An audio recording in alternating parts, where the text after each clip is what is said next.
Carl Jung explained, "Nothing can hurt you anymore when you know this truth.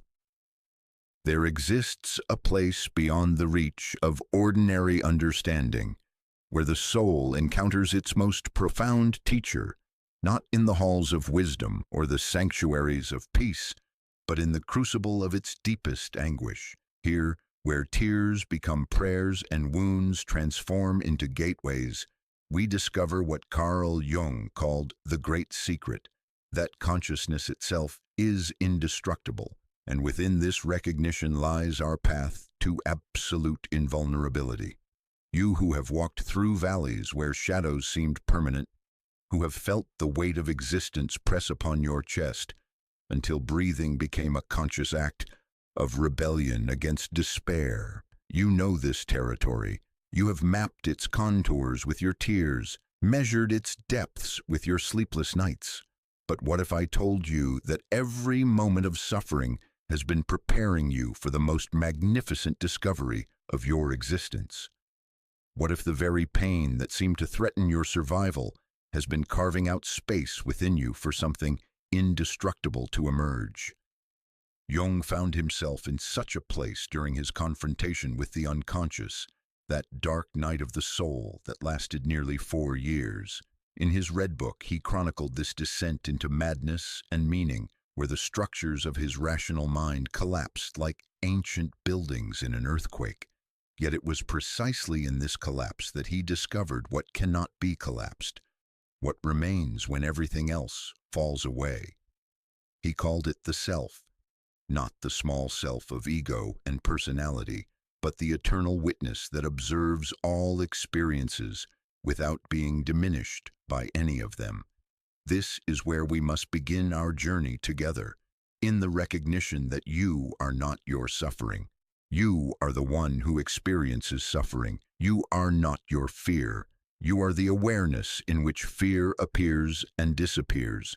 You are not your thoughts, your emotions, your circumstances, or even your history. You are the unchanging consciousness in which all these phenomena arise like waves upon the ocean of being. The Great Awakening begins with a simple yet revolutionary shift in identification. For most of our lives, we believe ourselves to be the characters in our personal drama, the victim, the hero, the one who succeeds or fails, loves or loses, hopes or despairs. We invest so completely in these roles that when they are threatened, we feel as though we ourselves are under attack. When they are wounded, we believe we are wounded. When they are broken, we believe we are broken. But Jung discovered what the mystics have known across centuries. There is something in us that cannot be wounded, cannot be broken, cannot be diminished by any experience whatsoever. This something is not a thing at all, but the very capacity for experience itself. Consciousness, pure and simple. It is the screen upon which all movies of life are projected, remaining untouched by the dramas that play across its surface. Consider the metaphor of a mirror. When a mirror reflects a scene of destruction, is the mirror itself destroyed? When it shows images of ugliness, does the mirror become ugly? When it reflects chaos, does the mirror become chaotic? Of course not. The mirror remains pristine, unchanged, capable of reflecting whatever appears before it with perfect neutrality. This is the nature of consciousness, and this is what you truly are. Yet this recognition does not come easily to the human psyche, conditioned as it is to identify with the contents of experience rather than the container. We have been taught to believe that we are our stories, our wounds, our victories and defeats. We have learned to derive our sense of identity from the temporary forms that arise and pass away in the field of awareness. This identification is what Buddha called the first noble truth, the truth of suffering. It is what Jung understood as the fundamental problem of the ego's attachment to its own created reality. The ego, in Jung's understanding, is not evil or wrong. It is simply limited. It is the part of the psyche that must create boundaries, categories, and stories in order to function in the world of time and space. It is necessary for practical life, for making decisions, for navigating relationships and responsibilities. But when the ego believes itself to be the totality of who we are, it becomes a prison rather than a tool. This is why suffering is so deeply connected to our identification with the ego's perspective. When we believe we are only the ego, we feel vulnerable to every change in circumstance, threatened by every challenge to our self-image, devastated by every loss of what we thought we needed for happiness. We live in a constant state of potential emergency, always defending against threats to our constructed identity. But what if there were nothing to defend? What if the very thing you think needs protection is actually indestructible? What if your true nature is so fundamental to existence itself that it cannot be harmed by anything that appears within existence? This is the profound shift that Jung called the realization of the self. It is not something we achieve or attain, but something we recognize was always already present. It is like suddenly realizing that you have been searching for your glasses while they were on your head all along. The self, consciousness itself, has never been absent. We have simply been looking for it in the wrong places, trying to find our identity in the temporary forms rather than in the formless awareness that perceives all forms. When this recognition dawns, something extraordinary happens to our relationship with suffering. We do not become immune to pain, nor do we lose our capacity for appropriate emotional response. Rather, we discover that we can experience the full range of human emotions and sensations without being identified with them. We can feel sadness without believing we are sad people. We can experience fear without believing we are in fundamental danger. We can encounter loss without believing we are diminished. This is what Jung meant when he spoke of the transcendent function, the capacity of consciousness to contain opposites without being torn apart by them. When we know ourselves as awareness itself, we become like the sky that can hold both storms and sunshine, both clouds and clear blue space, without being fundamentally altered by any weather pattern that passes through. The awakening to this truth often comes through what Jung called enantiodromia, the process by which everything transforms into its opposite. Our greatest suffering becomes our greatest teacher. Our deepest wounds become our most sacred openings.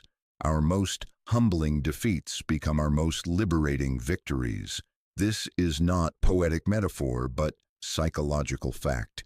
The psyche has a natural tendency to seek wholeness, and often it uses apparent destruction as the pathway to authentic reconstruction.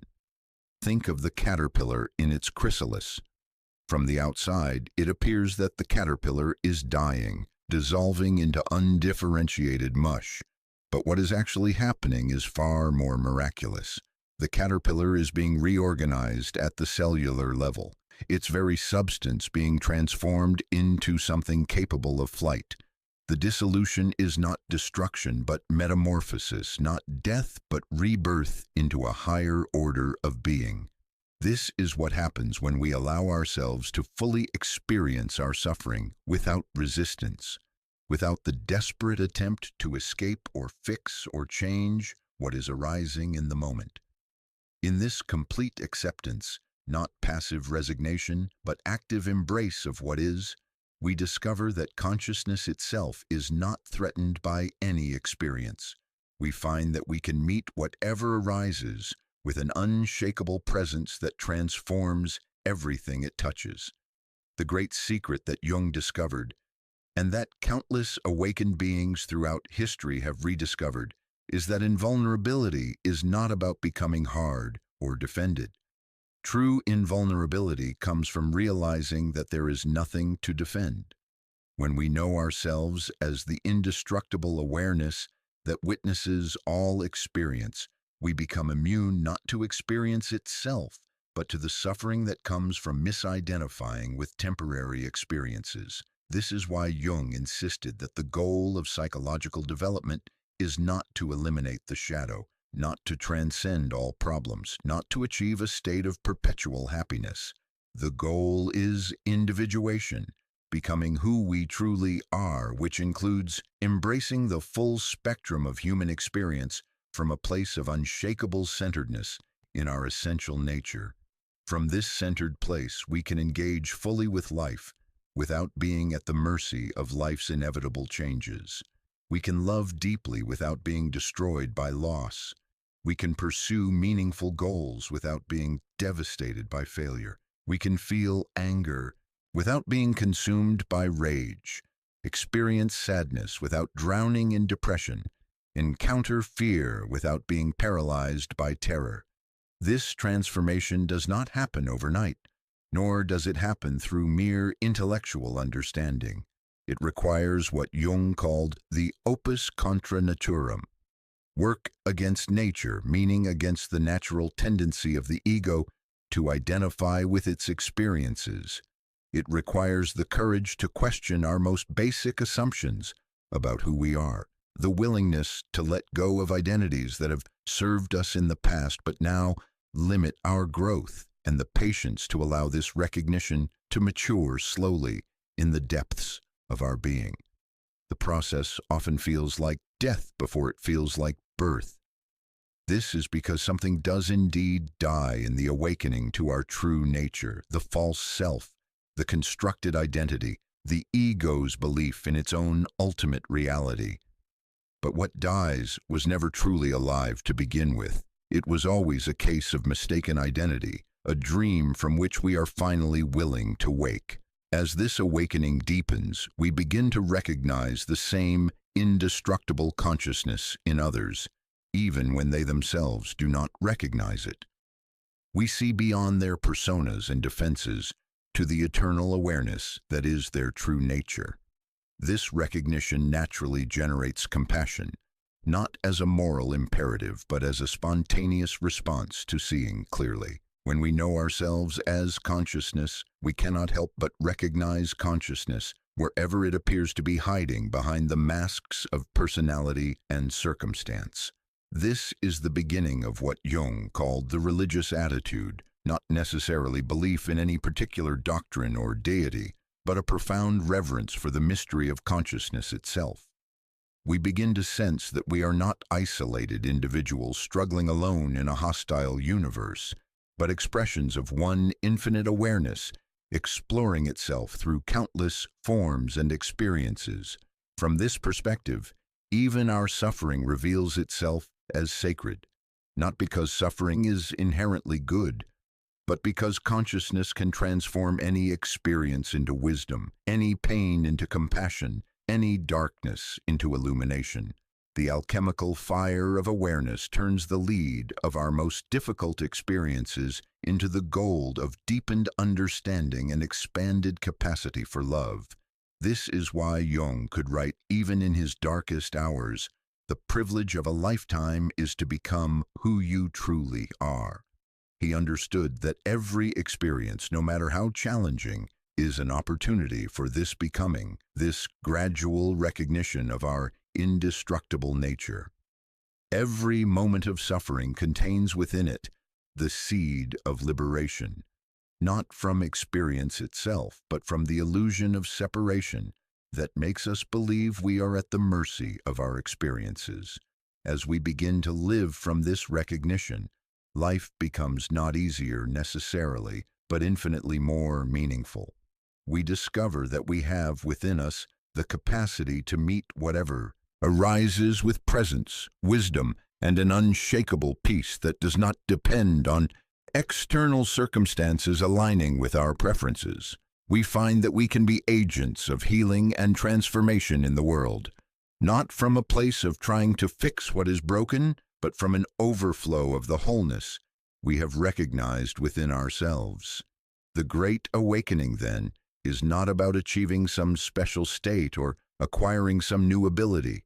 It is about remembering what we have always been beneath all the layers of conditioning, beneath all the stories of limitation and separation. beneath all the identifications with temporary forms. It is about coming home to the awareness that has never been absent, never been damaged, never been anything less than perfect and complete. This recognition transforms everything while changing nothing essential. The same experiences may continue to arise: joy and sorrow, success and failure, love and loss. But our relationship to these experiences is fundamentally altered. We meet them from a place of unshakable presence rather than reactive identification. We dance with them rather than being danced by them. We use them as opportunities for deeper recognition rather than evidence of our vulnerability. In this great awakening, we discover that what we had been seeking all along was never absent. The peace we longed for is our very nature. The love we yearn to receive is what we are made of. The freedom we hope to achieve is the natural state of consciousness itself. We had been like someone frantically searching for water while standing in the middle of the ocean, unable to recognize that what we sought was all around us and within us in every moment.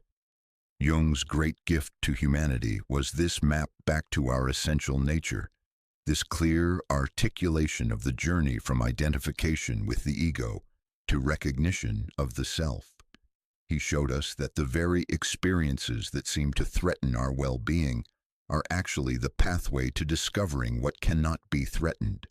He revealed that our deepest wounds often become our greatest sources of wisdom, our most challenging experiences, our most profound teachers. As we stand at the threshold of this recognition, we begin to sense the vast adventure that awaits us, not in some distant future, but in this very moment, in the depths of our own being.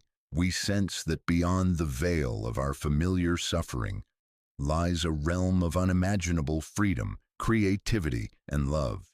We begin to understand that we have been citizens of this realm all along, but had forgotten our true identity in the drama of our human experience. This is where our journey together begins, with this recognition that you are not your suffering, but the one who experiences it. You are not your story, but the one who tells it. You are not your limitations, but the unlimited awareness in which all limitations appear. From this foundation of unshakable being, we will explore the vast territories of the psyche, discovering how each aspect of our inner world serves the grand purpose of awakening to our true nature. The Great Awakening calls to you now, not as something to be achieved in the future, but as a recognition available in this very moment. Can you sense it? Can you feel the presence that has been with you through every joy and sorrow, every triumph and defeat? Can you recognize the awareness that has never been touched by any experience, that has been your constant companion through every change in circumstance? This awareness is what you are, and in knowing this, invulnerability ceases to be a goal and reveals itself as your birthright. Imagine, if you will, an ancient cartographer standing at the edge of an unexplored continent, compass in hand, preparing to map territories that no human has ever charted. This was Jung's position as he gazed into the vast inner landscape of the human psyche, recognizing that what we casually call mind or self is actually an intricate kingdom of archetypal inhabitants, each with their own agenda, their own voice, their own essential role in the grand theater of consciousness. What he discovered in those depths would revolutionize our understanding of who we are. For Jung revealed that the psyche is not a simple, unified entity, but a complex ecosystem of interrelated forces, some conscious, some unconscious, some personal, some collective.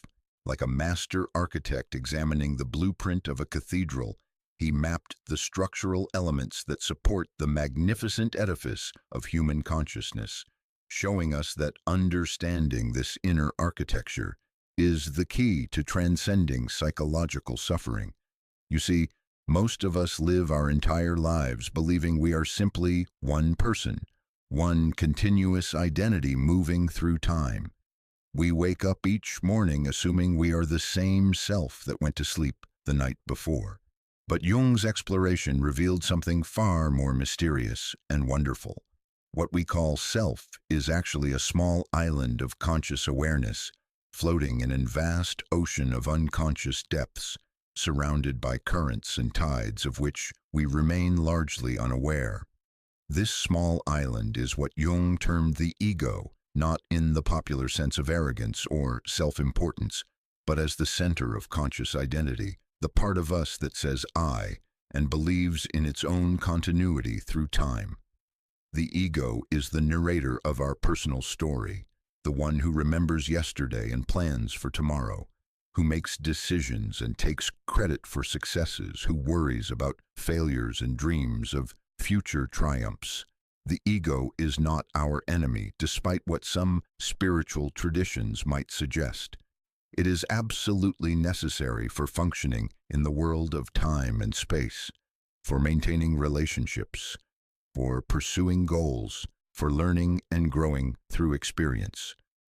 Without a functioning ego, we would be unable to distinguish between self and other, unable to make choices, unable to learn from consequences or plan for the future. But the ego becomes problematic when it mistakes itself for the totality of who we are. When the ego believes it is the entire kingdom rather than merely the visible castle on the hill, it begins to live in constant fear of threats to its sovereignty. It develops elaborate defense systems, builds higher walls, creates more sophisticated strategies for maintaining control over its domain. And in doing so, it cuts itself off from the very sources of wisdom and power that could actually ensure its well-being. For surrounding this island of ego consciousness, extending far beyond what the ego can perceive, lies the vast archipelago of the unconscious. Jung distinguished between the personal unconscious, containing all the experiences, memories, and aspects of ourselves that we have forgotten or repressed, and the collective unconscious, that deeper stratum of psyche that contains the inherited patterns and potentials common to all humanity. Within this unconscious realm dwell what Jung called the archetypes, primordial images and patterns that have shaped human experience since the dawn of consciousness itself. These are not abstract concepts, but living energies, autonomous complexes that can influence our thoughts, emotions, and behaviors in powerful ways. They are the gods and goddesses of the inner world, each representing essential aspects of the human experience. Consider the persona, that carefully constructed mask we wear in social situations. The word itself comes from the Latin for the masks worn by actors in ancient theater, and this etymology reveals the persona's essential nature. It is the role we play in the world, the acceptable face we present to society, the version of ourselves we believe will gain approval, success, or survival in our particular culture and circumstances. The persona is absolutely necessary for social functioning. We all need the ability to adapt our presentation to different contexts, to meet the expectations of various relationships and roles. The problem arises when we become completely identified with our persona, when we forget that it is a role we are playing rather than who we truly are. When this happens, we begin to live our entire lives on the surface, cut off from our authentic depths, constantly exhausted by the effort of maintaining an image that may have little connection to our true nature. In the depths below conscious awareness lurks the shadow, perhaps the most misunderstood of all the archetypal forces. The shadow is not evil incarnate, though it certainly can contain aspects of ourselves that we find morally objectionable. Rather, the shadow is the repository of all the aspects of our potential that we have rejected, denied, or simply never developed. It contains not only our capacity for darkness, but also our unlived life, our disowned talents, our forbidden desires, our authentic power that we were taught was unacceptable. The shadow forms through a natural process of psychological development. As children, we quickly learn which aspects of our nature receive approval and which meet with disapproval, punishment, or abandonment. The unapproved aspects don't disappear. They sink into the unconscious, where they continue to influence our lives in ways we don't recognize. They appear in our projections onto others, in our inexplicable reactions to certain types of people, in our dreams and fantasies, in the qualities we most despise in the world around us. Jung realized that the shadow holds the key to psychological wholeness. What we resist in ourselves becomes the source of our external suffering. The very qualities we most vehemently reject in others are often precisely the disowned aspects of our own nature seeking recognition and integration. The person who triggers our deepest anger or judgment is often showing us something about ourselves we are not yet ready to acknowledge. But the shadow is not only about darkness. Often what we have cast into shadow are our brightest potentials, our creativity, our authentic power, our capacity for joy, our natural confidence. Many people, especially those raised in environments that discouraged standing out or expressing their full potential, carry what Jung called the golden shadow, the unlived magnificence that was deemed too dangerous or socially unacceptable to express. Working with the shadow is not about acting out every repressed impulse or embracing destructive behaviors. It is about developing what Jung called the transcendent function, the ability to hold the tension between opposing forces within ourselves until a third way emerges that includes the wisdom of both. It is about befriending the exile within, learning to channel shadow energies in creative and constructive ways. Then there are the anima and animus, the contra-sexual archetypes that represent the inner feminine in men and the inner masculine in women. These are not about gender roles or sexual orientation, but about fundamental approaches to consciousness and relationship. The anima represents receptivity, intuition, emotional depth, the capacity for relationship and meaning-making. The animus represents focus, analysis, decisive action, the capacity for structure and achievement. Every complete human being contains both of these archetypal energies, regardless of biological gender. The problems arise when we over-identify with one pole and reject the other, or when we project these energies onto external partners, expecting them to carry what we have not developed within ourselves. The man who has rejected his inner feminine becomes rigid, disconnected from his emotional life, unable to access intuition or create meaningful relationships. The woman who has rejected her inner masculine becomes unable to set boundaries, to focus her energy, to take decisive action in service of her vision. The integration of anima and animus is essential for psychological wholeness.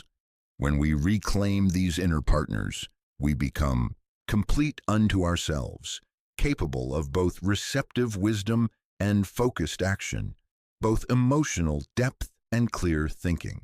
We stop seeking completion through external relationships and begin to relate from wholeness rather than neediness. All of these archetypal forces, ego, persona, shadow, anima, animus, dance together in the theater of consciousness, sometimes in harmony, sometimes in conflict, always in service of what Jung considered the central organizing principle of the psyche, the self with a capital S. The self is not another archetype among many, but the archetype of archetypes, the central point around which all other psychological content organizes itself. The self represents our essential wholeness, the unity that contains and transcends all psychological polarities. It is simultaneously the center and the circumference of our being, both the destination of psychological development and the source from which that development unfolds. Jung often represented the self through images of mandalas, circular symbols that appear spontaneously in the dreams and artwork of individuals undergoing deep psychological transformation. But here is the crucial insight that Jung discovered, the secret that transforms our relationship to psychological suffering. The self is not something we need to create or achieve. It is what we have always been underneath all the archetypal drama. The self is synonymous with what we explored in our first chapter, the indestructible awareness that witnesses all psychological weather without being fundamentally altered by it. The ego, persona, shadow, anima, and animus are all temporary formations within the field of consciousness, like clouds appearing and dissolving in the infinite sky of awareness. They are real and important, deserving of respect and understanding, but they are not what we ultimately are. They are the characters in our psychological play, but we are the stage upon which the play is performed. This recognition transforms our entire approach to psychological work. Instead of trying to eliminate difficult emotions or perfect our personality, we learn to provide space for all aspects of our psyche to exist and express themselves appropriately. Instead of identifying with any single archetypal energy, we learn to serve as conscious host to the entire inner community. From this perspective, psychological symptoms and conflicts are not problems to be solved, but invitations to greater wholeness. When we experience internal conflict, it is often because different archetypal energies are vying for attention, each carrying important information about our development. The depression that seems to crush our spirit may be the shadow demanding recognition of our unlived life. The anxiety that paralyzes our action may be the anima or animus, calling us to develop capacities we have been afraid to claim. The anger that consumes our relationships may be the shadow of our authentic power seeking appropriate expression. Understanding the architecture of the psyche gives us a completely different framework for working with psychological difficulties. Instead of pathologizing our inner conflicts, we begin to see them as the natural tension of growth, the creative friction that generates new possibilities. Instead of trying to maintain a smooth, consistent personality, we learn to navigate the complex ecosystem of our inner world with curiosity and compassion.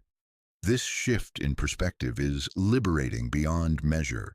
When we know ourselves as the consciousness that contains all archetypal energies rather than identifying with any particular configuration of them, we become immune to the suffering that comes from psychological fragmentation. We can experience the full range of human emotions and archetypal activations without being overwhelmed by them. The persona can arise to meet social requirements without us forgetting our deeper nature. The shadow can emerge with its gifts and challenges without us being consumed by shame or projection. The anima and animus can guide us toward greater balance and integration without us losing our authentic center. The ego can perform its necessary functions without believing it must control everything in order to be safe. This is what Jung meant by individuation, not the development of a perfect personality, but the realization of our essential wholeness that includes all aspects of our psychological nature. Individuation is the process of becoming conscious of the archetypal forces operating within us, learning to relate to them skillfully, and ultimately recognizing ourselves as the awareness that provides space for all of them to exist. In this recognition, we discover something remarkable about psychological suffering. Most of our pain comes not from the archetypal energies themselves, but from our resistance to them. Our attempt to maintain a narrow identity that excludes aspects of our full nature. When we try to be only the light and reject the shadow, both the light and the shadow become problematic. When we try to be only masculine or only feminine, both energies become distorted. When we identify completely with the ego and reject the wisdom of the unconscious, both conscious and unconscious forces become unbalanced. But when we recognize ourselves as the spacious awareness that can contain all opposites, integration becomes not only possible, but natural.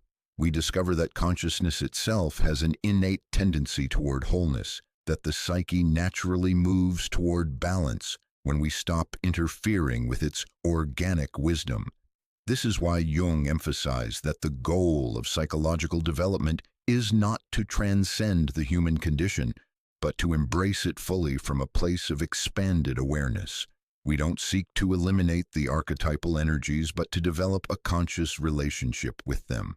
We don't try to perfect the ego, but to right-size it, recognizing it as an important function within the larger economy of consciousness rather than the totality of who we are. From this architectural understanding of the psyche, we can begin to navigate our inner world with the skill of a master builder. We learn to recognize which archetypal energies are active in any given moment, to honor their wisdom while not being overwhelmed by their power. We develop what Jung called the transcendent function, the capacity to hold creative tension between opposing forces until new possibilities emerge. Most importantly, we begin to live from the self rather than from any particular archetypal configuration. We make decisions not from ego need or shadow compulsion or persona pressure, but from the deep wisdom that emerges when all aspects of our nature are honored and integrated.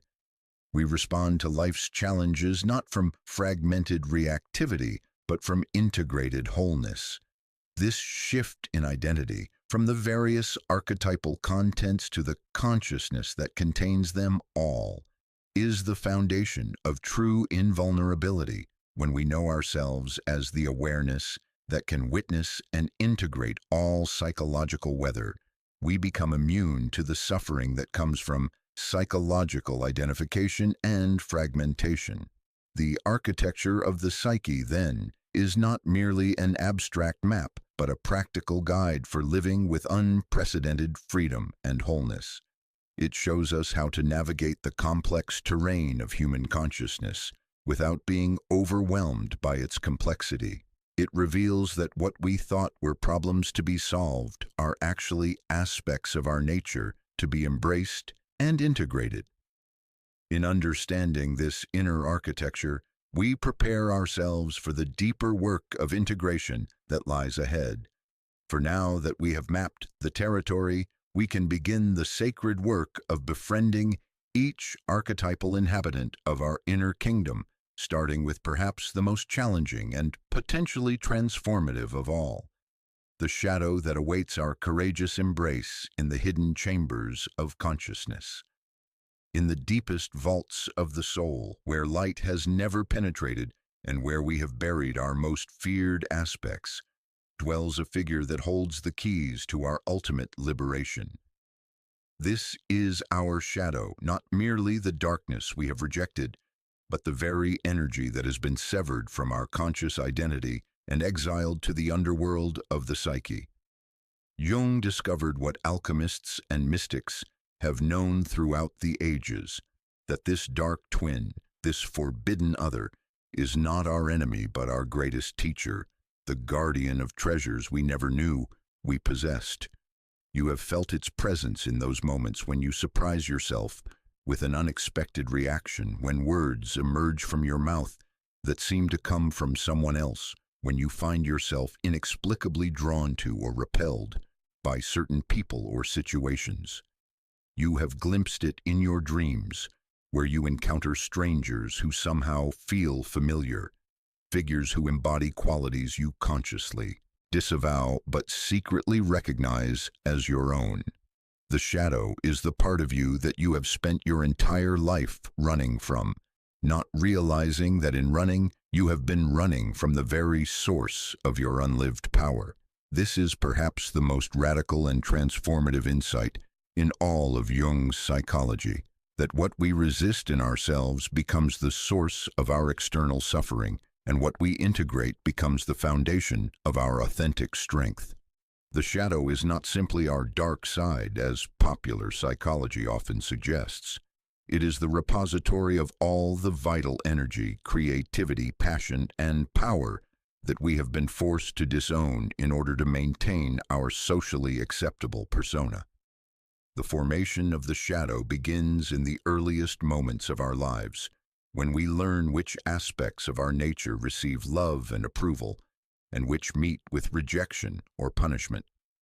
The human child, in its desperate need for connection and survival, quickly learns to suppress any aspect of its authentic nature that threatens its bond with its caregivers.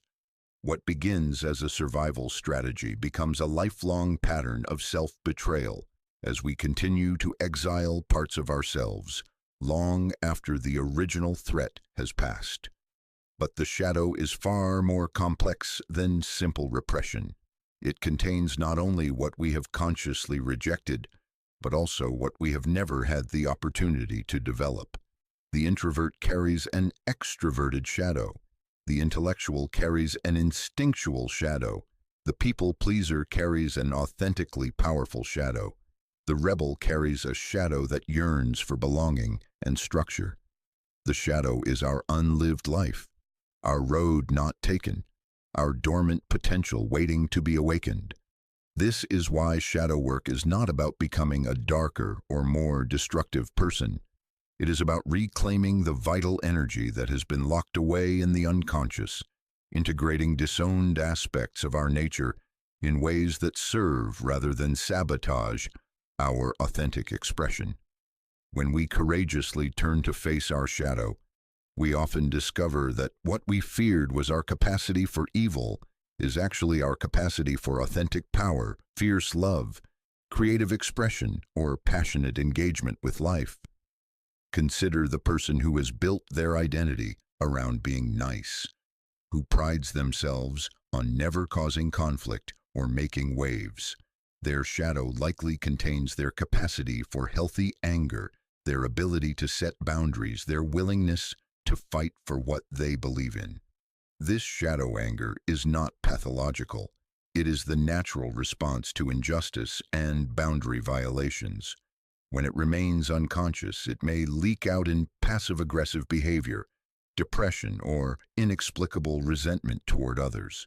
But when it is consciously integrated, it becomes the fierce compassion of the warrior healer, the protective love of the wise parent, the righteous anger that fuels social transformation. Or consider the person who has built their identity around being rational and controlled, who prides themselves on never being emotional or irrational. Their shadow likely contains their capacity for spontaneity, creativity, intuitive wisdom, and passionate engagement. When this emotional shadow remains unconscious, it may erupt in inappropriate ways or be projected onto others who are seen as too emotional. But when consciously integrated, it becomes the source of artistic inspiration, empathic connection, and the kind of passionate commitment that fuels meaningful achievement. The shadow carries not only our disowned capacities, but also our disowned wounds. Often the aspects of others that trigger our strongest reactions are reminding us of our own unhealed pain.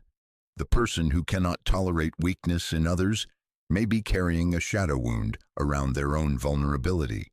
The person who judges others for being selfish may be carrying a shadow wound around their own unmet needs. The shadow work here involves not just accepting these vulnerable aspects of ourselves, but offering them the compassion and healing they have long been denied. Jung understood that the shadow is autonomous. It has its own agenda and intelligence, and it will find ways to express itself whether we cooperate or not. When we refuse to acknowledge our shadow consciously, it begins to operate unconsciously, influencing our behavior in ways we don't recognize. It appears in our projections onto others, turning our relationships into battlegrounds where we fight external enemies who are actually mirrors of our internal conflicts. This is perhaps the most insidious form of shadow contamination, projection. When we cannot acknowledge certain qualities in ourselves, we begin to see them everywhere in the external world. The person who has exiled their own greed becomes hypersensitive to greed in others. The person who has disowned their own neediness becomes intolerant of dependency in their relationships. The person who has rejected their own capacity for cruelty becomes obsessed with the cruelty they perceive in the world around them. These projections create a form of psychological hell, where we find ourselves surrounded by exactly the qualities we most despise, never recognizing that we are looking into a funhouse mirror of our own disowned nature. We become trapped in repetitive patterns of conflict and judgment, unconsciously recreating the same dramas over and over again because we refuse to take responsibility for the shadow content that is actually driving these patterns. But projection also offers us the key to liberation. Jung taught that we can recognize our shadow through our projections. Whatever we judge most harshly in others is often a reflection of what we have judged most harshly in ourselves. This is not to say that all judgment is projection, or that harmful behavior should be excused. Rather, it suggests that the emotional charge we feel in response to certain behaviors often reveals something about our own unintegrated shadow material. The practice of withdrawing projections, recognizing the ways we have made others carry our shadow content, is one of the most powerful forms of shadow work. When we stop expecting others to embody our disowned darkness or light, we create space for authentic relationship. When we take responsibility for our own shadow material, we stop being unconscious agents of psychological contamination in our relationships and communities. This withdrawal of projections often requires us to embrace what Jung called the transcendent function, the capacity to hold the tension between our conscious self-image and our shadow reality until a larger truth emerges. It requires the humility to admit that we contain the very qualities we have spent our lives condemning in others, and the wisdom to find constructive ways to integrate these qualities rather than simply acting them out unconsciously. The integration of the shadow is not a one-time event, but an ongoing process that deepens throughout our lives. Each new life phase, each major transition, each expansion of our consciousness brings new shadow material to light. What we integrate at one level of development becomes the foundation for encountering deeper layers of disowned content. The shadow work is never finished, but it becomes increasingly familiar and less frightening as we develop trust in our capacity to integrate whatever arises. One of the most profound aspects of shadow work is the discovery of what Jung called the golden shadow, the positive qualities we have disowned because they were deemed too dangerous, too threatening, or too bright for our family or social environment. Many people, particularly those raised in environments that discouraged excellence or self-expression, carry a golden shadow containing their natural confidence, creativity, leadership abilities, or spiritual gifts. The golden shadow can be more challenging to integrate than the dark shadow because claiming our disowned magnificence often requires us to disappoint others' expectations, to step beyond the limitations that have kept us feeling safe and accepted. It requires us to risk the envy or rejection of those who have invested in our remaining small. But until we reclaim our golden shadow, we cannot access our full creative and spiritual potential. The process of shadow integration transforms our relationship to power itself. When we have made unconscious what we fear about our own capacity for destruction or creation, we become either powerless victims who give their power away to others or unconscious perpetrators who wield power in destructive ways. But when we consciously acknowledge and integrate our shadow, we develop what might be called sacred power, the capacity to influence reality in ways that serve the highest good of all concerned. This sacred power emerges from wholeness rather than fragmentation, from integration rather than denial. It is not the power over others that comes from projecting our shadow onto them and then fighting the external enemy. It is the power that comes from taking full responsibility for our own psychological content and learning to channel all aspects of our nature in service of our deepest values and most authentic expression. Shadow work also transforms our relationship to creativity and innovation. The shadow often contains our most original and creative impulses, the thoughts, feelings, and expressions that were deemed too unconventional or threatening to express. When we reclaim these shadow aspects, we often discover wellsprings of creative energy that have been blocked for years or decades. The artist finds their authentic voice. The entrepreneur discovers their innovative vision. The healer accesses their intuitive gifts. This creative reclaiming often requires us to disappoint our internalized critics, to risk creating something that others might not understand or approve of. It requires us to trust the wisdom of our shadow impulses, to recognize that what we have labeled as wrong or inappropriate may actually be our most authentic and valuable contribution to the world. The shadow also holds keys to our deepest intimacy and connection with others. When we have disowned aspects of our own humanity, we cannot truly meet others in theirs. We remain defended against the very qualities in others that mirror our own disowned nature. But when we have embraced our own shadow, our own capacity for selfishness and generosity, cruelty and compassion, weakness and strength, we can meet others with the deep acceptance that comes from self-acceptance. This transformation of our capacity for relationship is one of the most beautiful fruits of shadow work. We stop needing others to be different than they are in order for us to be comfortable with ourselves. We stop trying to fix, change, or improve others, and instead meet them with the spacious presence that allows them to be exactly who they are in this moment.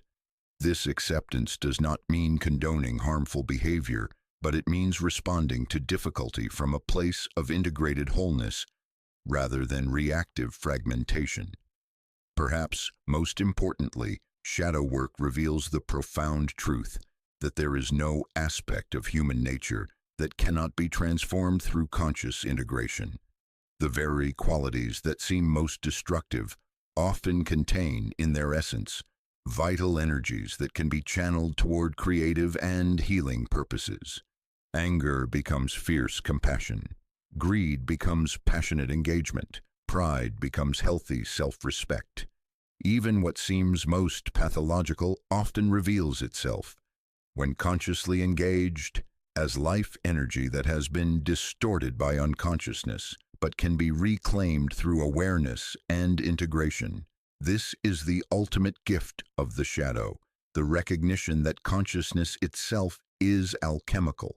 Whatever we bring into conscious awareness can be transformed through that awareness. We do not need to eliminate difficult aspects of our nature, nor do we need to act them out destructively. We can provide them with the light of consciousness and discover how they want to serve our wholeness and authentic expression. From the perspective of the indestructible awareness we explored in earlier chapters, the shadow reveals itself as yet another temporary formation within the field of consciousness. Like all psychological content, it arises and passes away within the unchanging awareness that we truly are. But unlike other psychological formations, the shadow carries special medicine because it represents the energy we have most feared to acknowledge and integrate. When we recognize ourselves as the consciousness that can contain and transform even our shadow material, we become truly invulnerable to psychological suffering. We are no longer at the mercy of our own disowned aspects, no longer projecting our internal conflicts onto external circumstances, no longer fighting enemies that exist primarily in the mirror of our own unconsciousness. Instead, we become agents of integration and wholeness, capable of meeting whatever arises in ourselves and others with the transformative power of conscious acceptance. We become what Jung called individuated beings, not perfect people but whole people, who have learned to dance with all aspects of human nature from a place of centered awareness. The shadow, then, is not something to be conquered or eliminated, but something to be courageously embraced as the guardian of our most authentic power. In befriending our dark twin, we reclaim the energy we have spent our lives fighting against and discover that our greatest enemy was actually our most treasured ally, waiting patiently in the darkness for us to find the courage to extend the hand of conscious friendship. This embrace of the shadow prepares us for the even deeper work of individuation that lies ahead, the recognition that all psychological content, both light and dark, exists within the infinite space of awareness that is our true nature. From this foundation of integrated wholeness, we can begin to explore how consciousness itself serves as the alchemical vessel in which all aspects of human experience are transformed into wisdom, compassion, and authentic power. Listen now to the story of the mask, that familiar friend and secret jailer that each of us carries, polished to perfection through years of careful craftsmanship. You know this mask well, for you have worn it so long that its weight has become the weight of your very identity. It is the face you show the world, the carefully constructed image that promises safety in a realm where authenticity feels too dangerous to risk. The persona, as Jung called it, emerges from our earliest encounters with the world's expectations. Like a young actor learning their first role, the child within you quickly discovered which expressions earned approval, which gestures secured love, which words opened doors, and which ones slammed them shut. And so began the great work of construction, layer upon layer of acceptable responses, appropriate emotions, and socially sanctioned ways of being. But here lies the first great paradox of the human condition. The very mask we create to protect us becomes our prison. The persona that promises safety delivers instead a subtle form of bondage, for we become so identified with our role that we forget the one who plays it. We mistake the costume for the actor, the character for the soul that breathes life into it. Consider the businessman who has worn the mask of success so long that he no longer knows who he is without the suit, the title, the corner office. His sense of worth has become so entangled with external validation that every market downturn threatens not just his portfolio, but his very existence. The mask that once protected his tender heart from the world's judgments has become a cage that imprisons his authentic self. Or witness the perfectionist who has crafted an image of flawless competence, never allowing others to glimpse the vulnerable human being beneath. Every mistake becomes a crisis of identity, every criticism a potential shattering of the carefully maintained facade. The energy required to maintain this image is exhausting, leaving little vitality for the spontaneous expression of genuine feeling or authentic desire. The woman who has built her identity around being needed, always available, always helpful, finds herself depleted and resentful, yet terrified to stop giving lest she discover that without her usefulness she has no value. The rebel who defines himself in opposition to authority discovers that his very rebellion has become another form of conformity, another mask that limits his freedom to simply be. These are not failures of character but natural consequences of living in a world that seems to demand performance over presence, image over authenticity.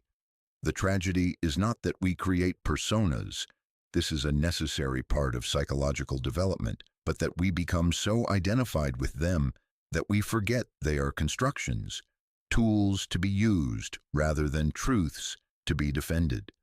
Jung understood that the persona serves a vital function in the early stages of psychological development. Like training wheels on a bicycle, it provides stability as we learn to navigate the complex demands of social existence. But what serves us in youth can become our limitation in maturity. The mask that once protected our emerging sense of self can eventually suffocate the very life it was meant to preserve. The first crack in the persona's prison often comes through what feels like failure or loss. The successful executive faces bankruptcy. The perfect mother watches her child struggle with addiction. The helpful friend discovers that her constant giving has created dependency rather than genuine connection.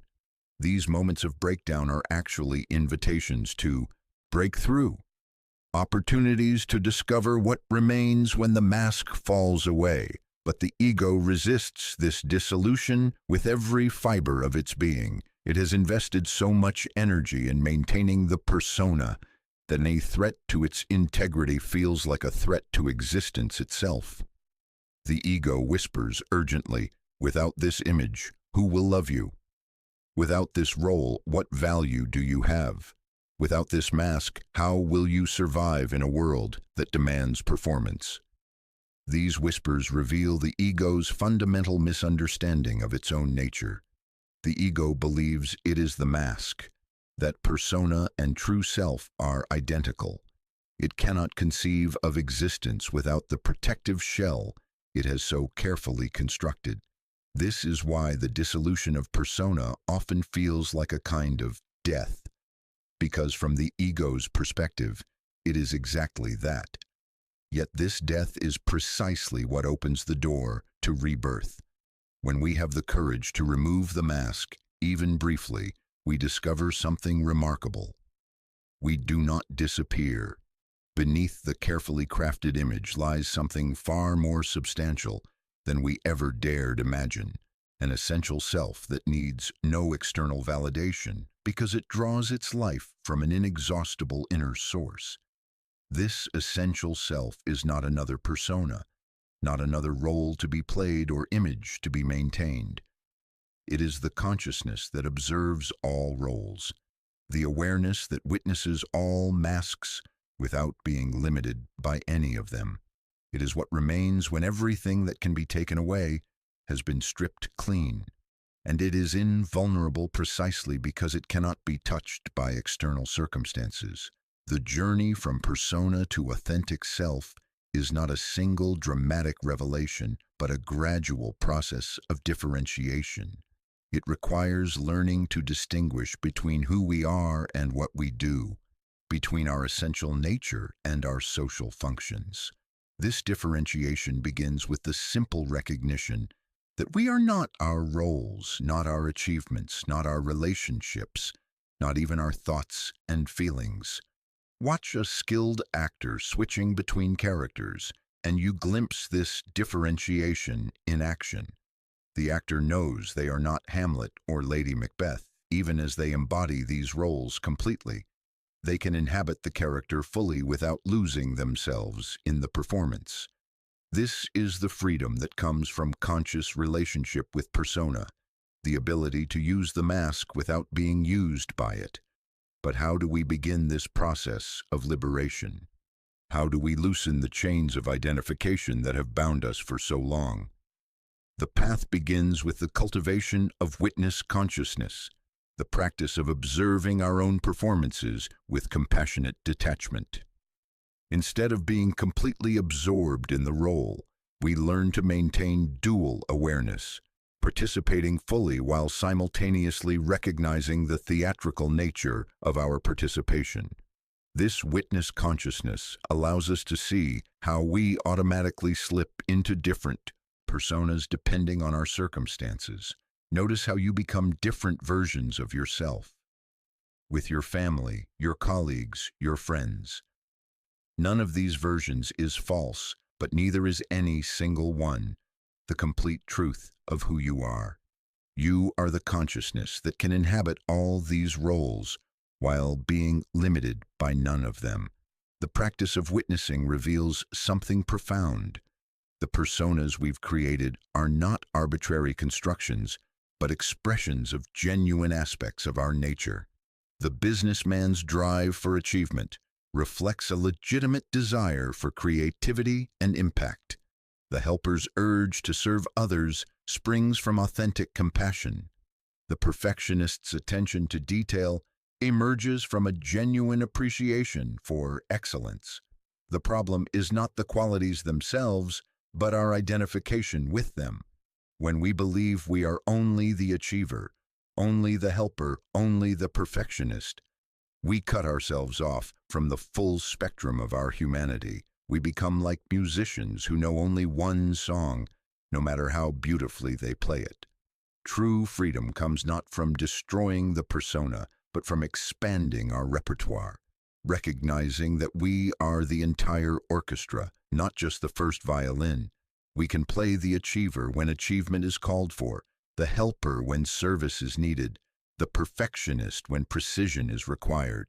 But we are not imprisoned by any of these roles, because we know ourselves as the player who can choose which instrument to take up. This expanded identity brings with it a profound shift in our relationship to criticism and approval. When we know ourselves as larger than any single role, criticism of our performance no longer threatens our core identity. A bad review becomes information about the effectiveness of a particular approach rather than a judgment on our fundamental worth. Similarly, praise and approval, while pleasant, no longer carry the desperate importance they once held. We can receive acknowledgement graciously without becoming addicted to it, because our sense of self no longer depends on external validation. We know who we are independent of others' opinions, not through arrogance, but through direct experience of our essential nature. This liberation from the tyranny of others' opinions is one of the first fruits of authentic invulnerability. When our identity is not contingent on external approval, we become immune to the manipulation that depends on our need to be liked, admired, or accepted. We can speak truth without calculating its reception, act from integrity without weighing its popularity, make choices based on inner knowing rather than social pressure. But perhaps the most profound gift of liberating ourselves from persona identification is the recovery of spontaneity. When we are not constantly managing our image, enormous amounts of energy are freed for creative expression. Like a river released from its dam, our authentic nature begins to flow with renewed vitality and surprising directions. This spontaneity brings with it a quality of freshness that transforms our relationships. Others can sense when we are performing versus when we are simply being present. The difference is magnetic. Authenticity draws people toward us not because of what we're trying to project, but because of what we're not trying to hide. When we stop performing our worth, others can finally perceive our value. Yet this journey toward authenticity requires great courage, for it means relinquishing the illusion of control that the persona provides. When we stop managing our image, we can no longer predict exactly how others will respond to us. This uncertainty can feel terrifying to the ego, which prefers the security of known reactions, even if they are limiting. The courage to be authentic in a world that often rewards performance is perhaps the most radical act available to us. It requires faith, not necessarily in any particular doctrine or deity, but in the fundamental goodness of our essential nature. It requires trusting that what we truly are is worthy of love and respect, even when we cannot prove this through external achievements or carefully managed impressions. This trust is not naive optimism, but hard-won wisdom. It emerges from the direct experience of our indestructible core, that consciousness within us that remains untouched by life's changing circumstances. When we know ourselves as this unchanging awareness, we discover that we need no protection because there is nothing in us that can be damaged by external events. Consider the difference between a soap bubble and a drop of mercury. The soap bubble is beautiful but fragile. One touch can destroy it completely. The drop of mercury, by contrast, can be divided into countless smaller drops, yet each retains the essential nature of the whole. No external force can change what mercury is, only its temporary form. The ego, identified with its personas, is like the soap bubble, exquisite but vulnerable to the slightest disturbance. The essential self is like mercury, adaptable to any container while never losing its fundamental nature. When we know ourselves as this essential self, we discover a form of invulnerability that requires no armor because it needs no protection. This shift from bubble consciousness to mercury consciousness transforms our entire relationship to existence. We can engage fully with life's experiences without being defined by them. We can love deeply without becoming dependent on being loved in return. We can strive for excellence without being devastated by failure. We can care about outcomes without being attached to them. This paradox, caring without attachment, is central to Jung's understanding of individuation. It is not the detachment of withdrawal, but the engagement of freedom. Like an artist completely absorbed in creating while remaining unattached to critics' reviews, we learn to pour ourselves fully into life while maintaining our essential independence. The dissolution of persona identification also opens us to what Jung called the transcendent function, the bridge between conscious and unconscious that allows for genuine psychological integration. When we are not defending a fixed image of ourselves, we become curious about the aspects of our nature that don't fit our personas. Instead of rejecting these shadow elements, we can explore them with interest and compassion. This integration of previously rejected aspects of ourselves is not about indulging every impulse, but about acknowledging the full spectrum of our humanity. The perfectionist learns to accept their mistakes. The rebel discovers their desire for belonging. The helper recognizes their own need to receive. These integrations don't eliminate our primary orientations, but expand them into more complete expressions of our nature. As this integration progresses, we discover that authenticity is not about having no masks, but about choosing our masks consciously. We maintain our professional demeanor in business settings, not from compulsion, but from wisdom. We express different aspects of ourselves in different relationships, not from fragmentation, but from the abundance of our multifaceted nature. This conscious relationship with persona allows us to be truly helpful to others in their own journeys toward authenticity. Instead of modeling perfect performance, we can demonstrate the courage of imperfection. Instead of projecting invulnerability, we can embody the strength that comes from accepting vulnerability. Instead of hiding our struggles, we can show others that growth happens not despite our difficulties, but through our honest engagement with them.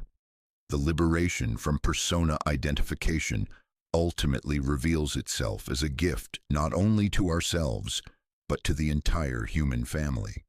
When one person has the courage to stop performing and start being, it gives others permission to do the same. Authenticity is contagious, not because we preach it, but because we embody it. In this way, the journey from mask to authenticity becomes a form of service to the collective unconscious. Each individual who breaks free from the prison of persona weakens that prison for everyone. Each person who discovers their essential invulnerability makes it easier for others to find their own. The path is neither quick nor easy, for the habits of persona identification run deep and are reinforced by countless social pressures. But it is always available, requiring only the willingness to question who we think we are and the courage to discover who we actually might be when all pretense falls away. This questioning need not be dramatic or sudden. It can begin with simple moments of honesty, admitting when we don't know something instead of pretending expertise, expressing genuine feeling instead of appropriate responses, making choices based on inner knowing rather than external expectations.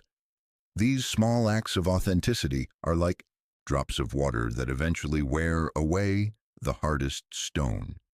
As we practice this gentle dissolution of false identification, we begin to recognize the signs of genuine authenticity in others. We develop the ability to sense when someone is performing versus when they are simply present. This discernment protects us from being manipulated by others' personas while drawing us toward those rare souls who have found the courage to be real. The ultimate paradox of the persona's prison is that it promises safety but delivers vulnerability, while the authenticity we fear will make us vulnerable actually delivers safety of the deepest kind.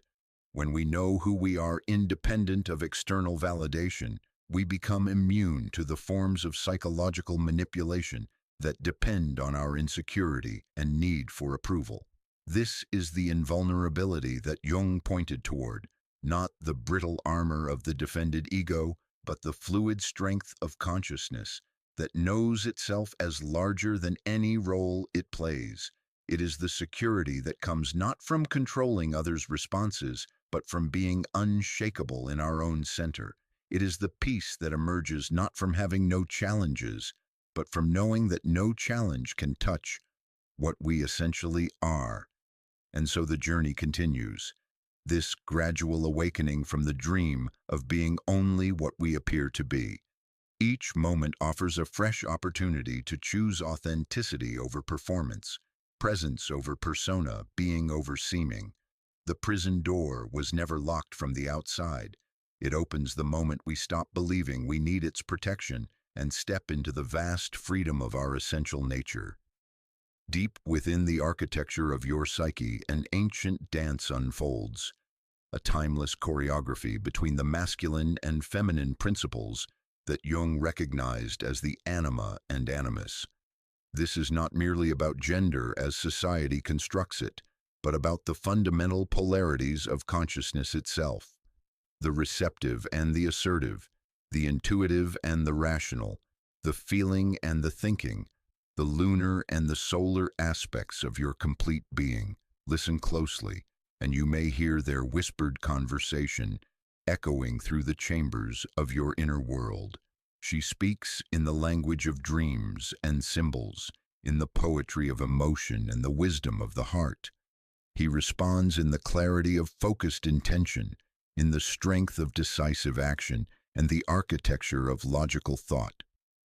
Together they compose the full symphony of human consciousness, yet how often we mistake their dialogue for discord, their dance for division. The tragedy of the modern psyche lies not in the absence of these inner figures, but in our projection of them onto the external world. Like ancient peoples who worshiped the sun and moon as separate deities, forgetting they were aspects of one cosmic dance, we split our wholeness in two and spend our lives searching for completion in another person. We become beggars at the feast of love, not recognizing that we carry within ourselves the very nourishment we seek. Consider the man who has never met his inner feminine. His anima remains unconscious, buried beneath layers of cultural conditioning that taught him to equate masculinity with emotional suppression. He moves through the world with competence and determination, yet feels perpetually empty, as though some essential part of himself were missing. In relationships, he unconsciously seeks a woman to carry his rejected femininity, to provide the emotional warmth and intuitive wisdom he has disowned within himself. But what he does not understand is that no external person can ever fulfill this role completely. The woman he loves becomes a screen onto which he projects his own inner feminine, and when she inevitably fails to match his unconscious expectations, when she reveals herself to be human rather than goddess, disappointment and resentment arise. He blames her for not being the completion he sought, never recognizing that what he truly longed for was reunion with his own disowned nature. Similarly, observe the woman who has never acknowledged her inner masculine. Her animus remains in shadow, expressing itself through unconscious possession, rather than conscious integration. She may find herself dominated by critical inner voices, by sudden eruptions of irrational judgment, by a harshness toward herself and others that she cannot understand or control. In relationships, she seeks a man to embody the focused power and decisive clarity she has never claimed as her own. Yet this external search for completion can never satisfy the soul's deeper longing. The man she chooses becomes a repository for her projected animus, and when he fails to be the perfect embodiment of strength and wisdom, when he reveals his own vulnerabilities and limitations, she may respond with the very criticism and judgment that signal her animus operating in shadow. The sacred masculine she seeks cannot be found in another person because it exists within her own psyche, waiting to be recognized and integrated. These projections create what Jung called the participation mystique, a psychological fusion where we lose the boundaries between self and other, becoming entangled in each other's unconscious contents. Like lovers who mistake symbiosis for intimacy, we bind ourselves to relationships that promise completion but deliver instead a subtle form of slavery. We become vulnerable to every fluctuation in the other's mood, every change in their availability, every moment when they fail to confirm our projected expectations. But there exists another way, a path toward the hieros gamos, the sacred marriage that occurs not between two separate people, but within the unified field of individual consciousness. This is the wedding of masculine and feminine principles within your own psyche, the recognition that you are already complete, already whole, already containing both the bride and groom of your own. Becoming the journey toward this inner marriage begins with the courageous recognition of these inner figures as autonomous aspects of your own consciousness. Instead of unconsciously projecting them onto others, you learn to establish a conscious relationship with your anima or animus, to hear their voices not as external demands but as inner guidance, to honor their wisdom not through another person but through direct engagement with your own depths. For the man, this means developing the capacity to receive as well as to give, to feel as well as to think, to allow as well as to act. It means recognizing that strength includes tenderness, that power encompasses vulnerability, that true masculinity is large enough to embrace the full spectrum of human emotion. As he learns to honor his inner feminine, he discovers that she is not weakness but wisdom, not softness but sensitivity, not passivity but the profound receptivity that allows life to flow through him. Watch how this integration transforms his relationships. No longer seeking a woman to complete him, he can appreciate the women in his life for who they actually are rather than who he needs them to be. His love becomes an offering rather than a demand, a celebration rather than a dependency. He can be present to feminine beauty without being possessed by it, can appreciate feminine wisdom without abdicating his own authority. For the woman, the journey involves reclaiming her inner masculine, not by becoming harsh or aggressive, but by developing the capacity for focused intention, clear boundaries, and decisive action. It means recognizing that she can be both receptive and directive, both nurturing and powerful, both flowing and structured. As she integrates her animus, she discovers that he is not aggression but assertion, not domination but discrimination, not rigidity but the focused clarity that allows her to manifest her deepest values in the world. This integration liberates her from the unconscious criticism and judgment that arise when the animus operates in shadow.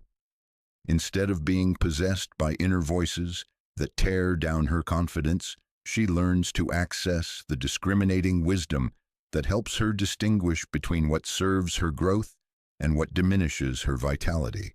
She becomes her own authority, her own protector, her own advocate. Watch how this changes her relationships with men. No longer seeking external validation or protection, she can engage with masculine energy as an equal, rather than as a supplicant. Her love becomes a choice rather than a need, a conscious creation rather than an unconscious compulsion. She can appreciate masculine strength without losing her own power, can receive masculine support without sacrificing her autonomy. The sacred marriage within is not a one-time event, but an ongoing process of integration, a continuous dialogue between the masculine and feminine aspects of consciousness. It requires learning to honor both voices without being dominated by either, to access both energies without losing yourself in their expression. Like a skilled conductor leading an orchestra, you learn to orchestrate the interplay between these inner forces in service of your highest expression. This process often begins through what Jung called active imagination, consciously engaging with these inner figures through dialogue, visualization, or creative expression. You might imagine conversations with your anima or animus, asking for their guidance and wisdom. You might express their energies through art, dance, or writing. You might simply practice recognizing their influence in your daily life, noticing when you are operating from masculine focus or feminine receptivity. As this conscious relationship develops, you begin to experience what it means to be psychologically androgynous, not confused about your gender identity, but complete in your human expression. You can access fierce protectiveness when your boundaries are threatened, and gentle compassion when healing is needed. You can think with laser-sharp clarity and feel with oceanic depth. You can act with decisive power and receive with gracious openness. This wholeness within transforms your relationship to vulnerability. When you are no longer seeking completion in another person, you can afford to be vulnerable in love without losing yourself. You can open your heart fully while maintaining your center, can share your depths without drowning in another's needs. Vulnerability becomes a gift rather than a desperate offering. Intimacy becomes a choice rather than a compulsion. The paradox is that as you become complete within yourself, you actually become more available for genuine relationship with others.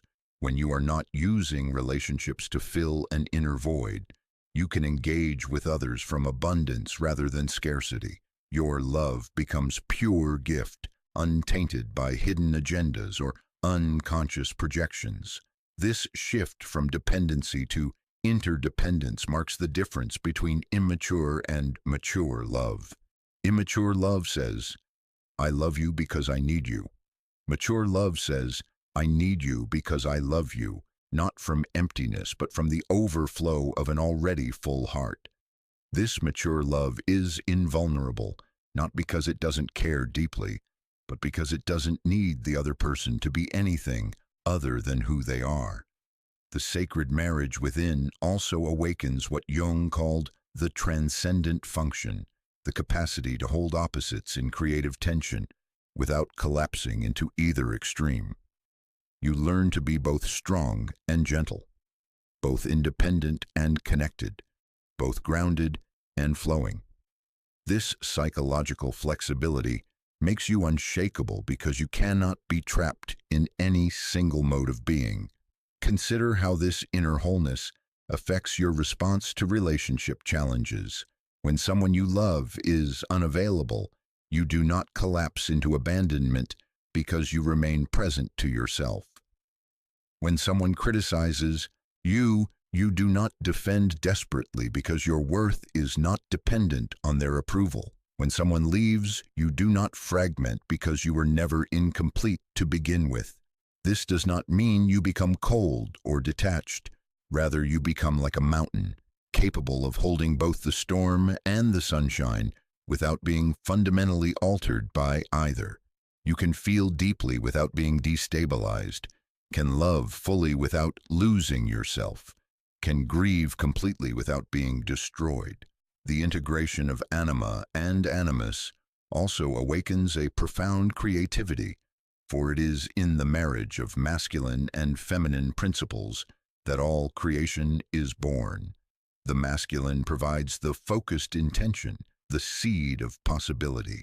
The feminine provides the receptive nurturing, the fertile ground of manifestation. When these energies work together within your own consciousness, you become a co-creator with life itself. This creative capacity extends far beyond artistic expression, though it may manifest there as well. It is the creativity of conscious living, the artistry of authentic being, the poetry of presence itself. You begin to create your life as a work of art, bringing both vision and flow, both structure and spontaneity to the canvas of your existence. The journey toward inner marriage also reveals the deeper meaning of romantic attraction. Often we are drawn to people who embody the qualities of our unconscious anima or animus, not because we should merge with them, but because they mirror back to us aspects of our own nature that we need to integrate.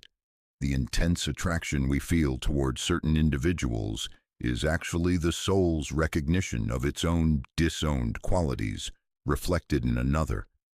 Understanding this dynamic transforms the way we navigate romantic relationships.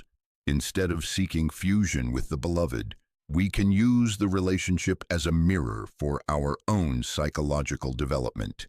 Instead of losing ourselves in projection, we can reclaim the energies we have placed onto our partner. The relationship becomes a vehicle for individuation rather than an escape from it.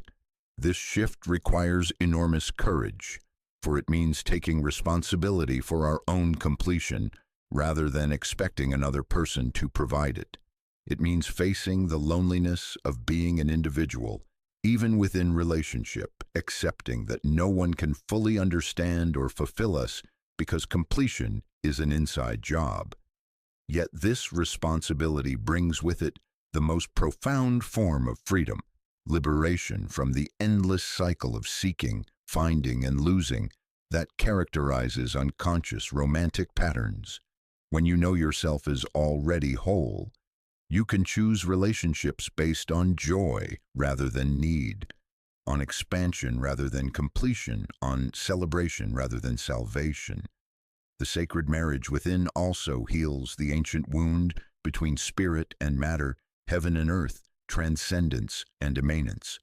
In many traditions, the masculine principle has been associated with the drive toward transcendence, the urge to rise above earthly concerns and merge with the absolute. The feminine principle has been linked with immanence, the recognition of the sacred within the material world, the celebration of embodied existence. When these principles are integrated within consciousness, we discover that transcendence and immanence are not opposing forces but complementary aspects of one reality. We can reach toward the infinite while remaining rooted in the present moment, can touch the eternal while fully embracing the temporal. This integration heals the split between spiritual seeking and worldly engagement that has wounded so many seekers. The inner marriage reveals that enlightenment is not an escape from human experience, but its fullest flowering. You do not need to choose between being human and being divine. You are the place where humanity and divinity meet, the bridge between earth and heaven, the conscious marriage of matter and spirit. This realization brings a profound peace that no external relationship can threaten. When you know yourself as the union of opposites, as the place where all polarities resolve, you become unshakable.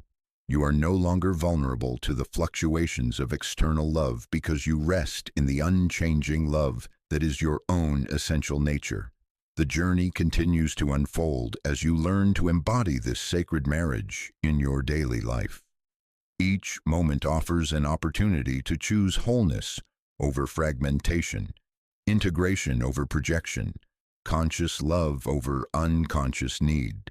The anima and animus within you continue their eternal dance, and you become both the dancers and the dance. both the lovers and the love that unites them. In this recognition, you discover the secret that mystics have known throughout history, that what you seek, you already are. The beloved you long for dwells within your own heart. The completion you crave already exists in the depths of your being. The sacred marriage you dream of is not an event to be achieved, but a reality to be recognized. Not a destination to reach, but a truth to remember.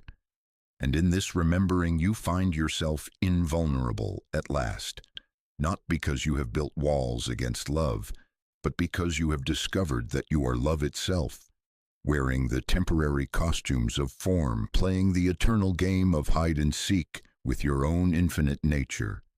The search is over because the seeker and the sought were never separate. The marriage is complete because the bride and groom were always one. The dance continues because it is the very movement of consciousness itself, celebrating its own inexhaustible creativity through the divine play of relationship within the unified field of being.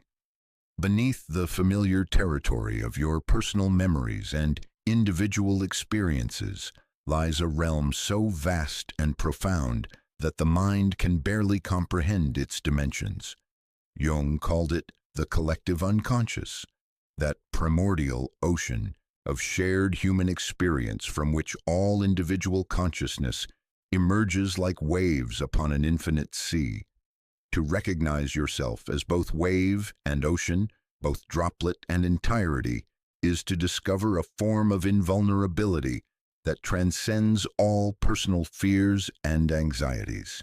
Imagine for a moment that you have lived your entire life believing yourself to be a single wave upon the ocean's surface. You identify completely with your particular form, your height, your shape, the direction of your movement. You fear other waves that seem larger or more powerful, worry about the rocks that might break you apart, dread the inevitable moment when you will crash upon the shore and disappear forever. This is the predicament of ego consciousness, trapped in the illusion of separateness. The personal ego experiences itself as isolated, vulnerable, finite, a temporary formation that emerged from nothing and will return to nothing. From this perspective, life becomes a desperate struggle to maintain form, to avoid dissolution, to preserve the fragile boundaries that seem to define individual existence. But what if you were to suddenly remember that you are not merely the wave, but the ocean itself, temporarily expressing through this particular formation? What if you realized that your essence is not the temporary shape you inhabit, but the infinite water that takes countless forms while never losing its essential nature? In that moment of recognition, fear dissolves, not because the wave becomes permanent, but because you understand that what you truly are was never threatened by the wave's transformation. This is the revelation that Jung uncovered in his exploration of the collective unconscious, the recognition that individual consciousness is not separate from, but expressions of universal consciousness itself. We are not isolated beings struggling alone in an indifferent universe, but manifestations of the same creative source, experiencing itself through infinite perspectives. The collective unconscious reveals itself through the archetypal patterns that emerge across all cultures and throughout all history. The great mother who appears in countless mythologies, the wise old man who guides heroes on their journeys, the trickster who disrupts established order, the hero who faces impossible challenges. These are not arbitrary creations of individual imagination, but expressions of universal patterns that live within the depths of every human psyche. When you begin to recognize these archetypal energies operating within your own experience, something profound shifts in your relationship to existence. The challenges you face are no longer merely personal struggles, but participation in universal themes that have played out countless times throughout human history. Your suffering connects you to the great ocean of human suffering. Your joy participates in the eternal celebration of life itself. Consider the young person facing the archetypal journey of leaving home, venturing into the unknown, and discovering their place in the world. From the ego's perspective, this transition feels uniquely personal, fraught with individual fears and anxieties. But when recognized as participation in the hero's journey, an archetypal pattern that has guided human development since consciousness first emerged, the personal struggle becomes universal adventure. The same fears that once felt isolating now connect the young person to every hero who has ever faced the unknown. The same courage required for growth links them to an infinite lineage of those who chose transformation over stagnation. They are no longer alone in their becoming, but supported by the collective wisdom of all who have walked this path before. This recognition transforms the nature of personal challenge.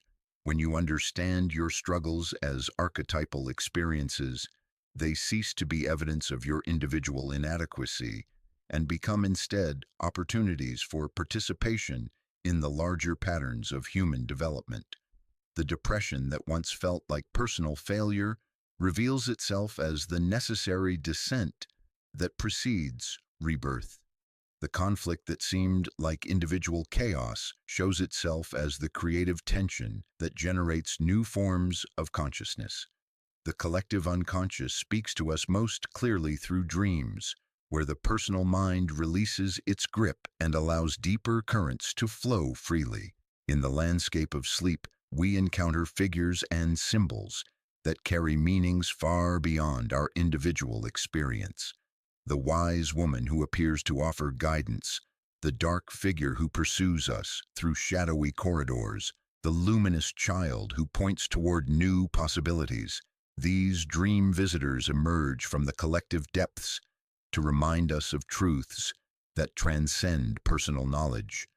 But you need not wait for sleep to commune with these deeper layers of being. The collective unconscious reveals itself in the myths and stories that capture your imagination, in the art that moves you to tears, in the music that seems to speak directly to your soul. These responses are not merely personal preferences, but recognitions, moments when your individual consciousness touches the universal patterns that live within us all.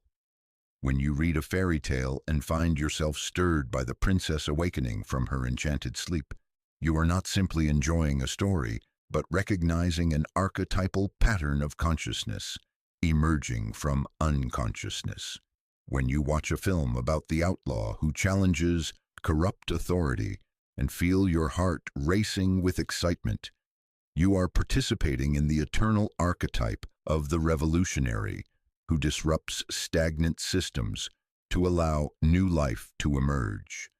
These recognitions point toward a profound truth about the nature of individual existence. We are not separate beings having isolated experiences, but expressions of universal consciousness, exploring itself through countless unique perspectives.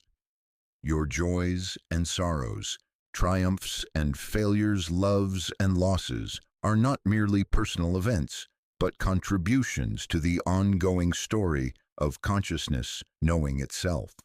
This understanding transforms the fear of death that haunts so many individual lives. When you know yourself as wave and ocean simultaneously, the dissolution of your particular form becomes not extinction, but transformation. The wave that crashes upon the shore does not disappear. It returns to the ocean from which it emerged, its temporary individuality absorbed back into the infinite wholeness from which all forms arise. But this transformation is not something that happens only at physical death. It occurs in every moment when the boundaries of separate selfhood soften and you remember your participation in the larger whole. It happens in moments of deep love when the barriers between self and other dissolve into unity. It occurs in experiences of natural beauty when the perceiver and perceived merge into one seamless awareness. It unfolds in creative inspiration when individual effort gives way to the sense of being moved by forces larger than personal will. These glimpses of unity are not peak experiences separate from ordinary life, but invitations to recognize what has always been true, that the boundaries between self and world, individual and collective, finite and infinite, are constructions of thought rather than absolute realities. We are always swimming in the ocean of being, but most of the time we forget to notice the water. The cultivation of this remembrance is perhaps the most profound form of spiritual practice available to human consciousness. It requires learning to identify not with the temporary formations of personality and circumstance, but with the awareness that witnesses all formations while being limited by none. This awareness is not personal property, but the universal consciousness expressing through your particular nervous system. When you rest in this recognition, a profound peace descends, not the peace of problem solving, but the peace of problem transcendence. The anxieties that once seemed so urgent reveal themselves as temporary disturbances on the surface of an infinitely deep stillness. The fears that once drove desperate action are seen as misunderstandings about the nature of what you are. This does not mean becoming passive or indifferent to life's challenges. Rather, it means engaging with difficulties from a fundamentally different starting point, not from the defensive crouch of a separate self trying to protect itself, but from the expansive awareness of consciousness exploring its own creative possibilities. Action arising from this recognition carries a different quality, less driven by fear, more guided by wisdom, less concerned with personal advantage, more aligned with the larger patterns of growth and evolution. The recognition of your participation in the collective unconscious also transforms your relationship to other people. When you understand that others are not separate beings with whom you must compete for limited resources, but expressions of the same consciousness wearing different masks, compassion arises naturally. Their struggles become recognizable as your own struggles seen from different angles. Their victories become causes for celebration because they are victories of the one consciousness that expresses through all forms. This shift in perception heals the fundamental loneliness that haunts individual existence. You are never truly alone because you are always connected to the infinite web of consciousness that manifests as all beings. The isolation you sometimes feel is not because you are actually separate, but because you have temporarily forgotten your essential connection to the whole. This forgetting and remembering is itself part of the larger pattern of consciousness, exploring its own nature. Like an actor who becomes so absorbed in a role that they temporarily forget they are acting, consciousness takes on the identity of separate beings in order to experience the drama of relationship, growth, and discovery. But just as the actor can remember their true identity while continuing to play the role, you can remember your essential nature while continuing to participate in the human adventure. The collective unconscious also reveals the futility of trying to protect yourself against life's inevitable changes. When you understand that you are the ocean temporarily wearing the costume of a wave, you realize that what seems like threat to the wave cannot touch what you essentially are. Loss becomes transformation. Death becomes rebirth. Ending becomes beginning. This recognition makes you invulnerable in the most profound sense, not because nothing can happen to your personal circumstances, but because what you truly are cannot be threatened by any circumstance. You can love without fear of loss, because love is what you are rather than something you possess. You can create without attachment to results, because creativity is your nature rather than your achievement. You can engage fully with life while remaining unshakable, because engagement is the play of consciousness rather than the struggle of separation. The archetypal patterns that emerge from the collective unconscious also provide maps for navigating life's transitions. When you recognize the stage of the journey you are in, you can align with its natural rhythms rather than fighting against them. The time of wandering in the wilderness is understood as necessary preparation for the promised land. The dark night of the soul is recognized as the prelude to spiritual dawn. The death of old forms is welcomed as the clearing that allows new growth to emerge. This alignment with archetypal patterns brings a sense of rightness to existence, even in the midst of difficulty. You are no longer improvising blindly but participating consciously in patterns that have guided human development throughout the history. Your individual life becomes a unique variation on universal themes, a personal expression of eternal truths. The practice of recognizing archetypal patterns in daily life becomes a form of ongoing initiation. Each challenge becomes an opportunity to embody universal wisdom in personal form. Each relationship becomes a chance to explore the eternal dynamics of human connection. Each creative act becomes participation in the ongoing creation of the universe itself. As this recognition deepens, you begin to experience what mystics throughout history have called union, not the merger of separate things, but the recognition of what was never actually separate. You are not becoming one with the collective unconscious. You are remembering that you were never apart from it. The wave is not joining the ocean. The wave is recognizing its oceanic nature. This recognition transforms every aspect of human experience. Work becomes play, effort becomes flow, struggle becomes dance. You are no longer pushing against life, but moving with it. No longer trying to force outcomes, but trusting the intelligence that moves through all things. This is not passive resignation, but active participation in the creative unfolding of consciousness itself.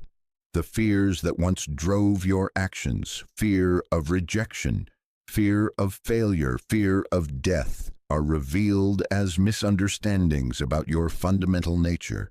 What can be rejected when you are the awareness in which all acceptance and rejection arise? What can fail when you are the consciousness that witnesses all success and failure? What can die when you are the life that animates all forms? These recognitions do not eliminate the human experiences of emotion and challenge, but they place them in a larger context. Pain is still painful, but it no longer threatens your essential well-being. Joy is still joyful, but it no longer depends on external circumstances for its continuation. Love is still love, but it no longer requires reciprocation to maintain its fullness. This is the ultimate invulnerability, not the armored protection of the defended ego, but the open vulnerability of consciousness that knows itself as indestructible. You can afford to be completely open because what you are cannot be damaged. You can risk everything because you have nothing to lose that was ever truly yours. You can love without reservation because love is not something you give, but something you are. The journey into the collective unconscious is also a journey into what Jung called the transcendent function, the ability to hold opposites in creative tension without collapsing into either extreme. You learn to be simultaneously individual and universal, personal and transpersonal, human and divine. This is not a philosophical concept, but a lived reality, a way of being that embraces paradox as the natural expression of truth, too large for any single perspective to contain. In this embrace of paradox, you discover that invulnerability and vulnerability are not opposites, but complementary aspects of wholeness. You become invulnerable through your willingness to be completely vulnerable, unshakable through your openness to being deeply moved.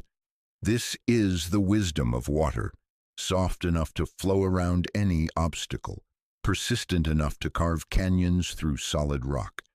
And so you learn to swim consciously in the ocean of being, no longer mistaking yourself for only the wave, but recognizing your true nature as the water itself. Each experience becomes a drop of this infinite ocean, each moment a wave in its eternal dance. You are both the dancer and the danced, both the lover and the beloved, both the seeker and the sought, forever discovering yourself in new forms while never losing touch with the formless essence that is your deepest nature. The collective unconscious is not a theory to be understood, but a reality to be lived, not a concept to be grasped, but a truth to be embodied. As you align with this deeper layer of being, you find yourself held by a love so vast and unconditional that no personal circumstance can disturb its peace. You are home at last, not because you have arrived somewhere new, but because you have remembered where you have always been. Listen now to the deepest truth of your existence, the one that has been whispering beneath the clamor of 1,000 identities you have worn like borrowed clothes. There comes a moment in every soul's journey when the question is no longer, who can I become, but rather, who have I always been? This is the sacred threshold of individuation, not the creation of something new, but the remembering of something eternal. You have traveled far, dear wanderer, through the landscapes of persona and the underground caverns of shadow. You have danced with anima and animus, negotiated with the complex architectures of your unconscious mind. But now you stand at the gates of the most profound recognition that all of this journey, every step through the labyrinth of becoming, has been leading you not to a destination, but to a homecoming.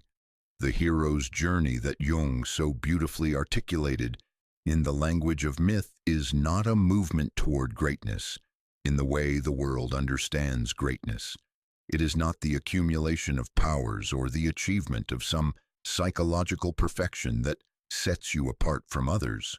No, this is the journey toward ordinariness, toward the stunning simplicity of what you are when all the costumes have been removed, when all the roles have been set aside, when all the seeking has finally exhausted itself.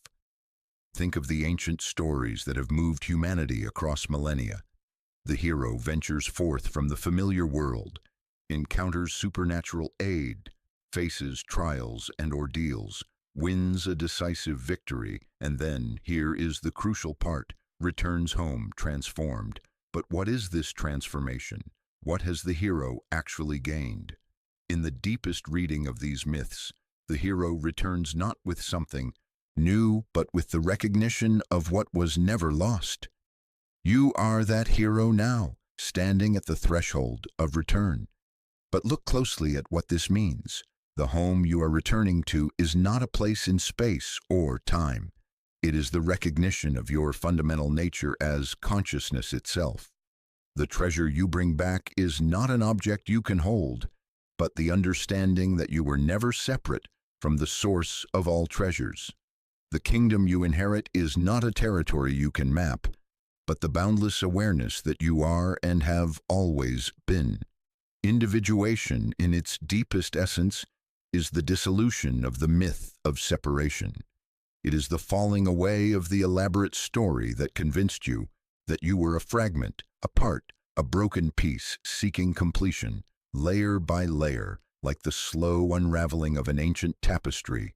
You begin to see through the identifications that once seemed so solid, so absolutely real.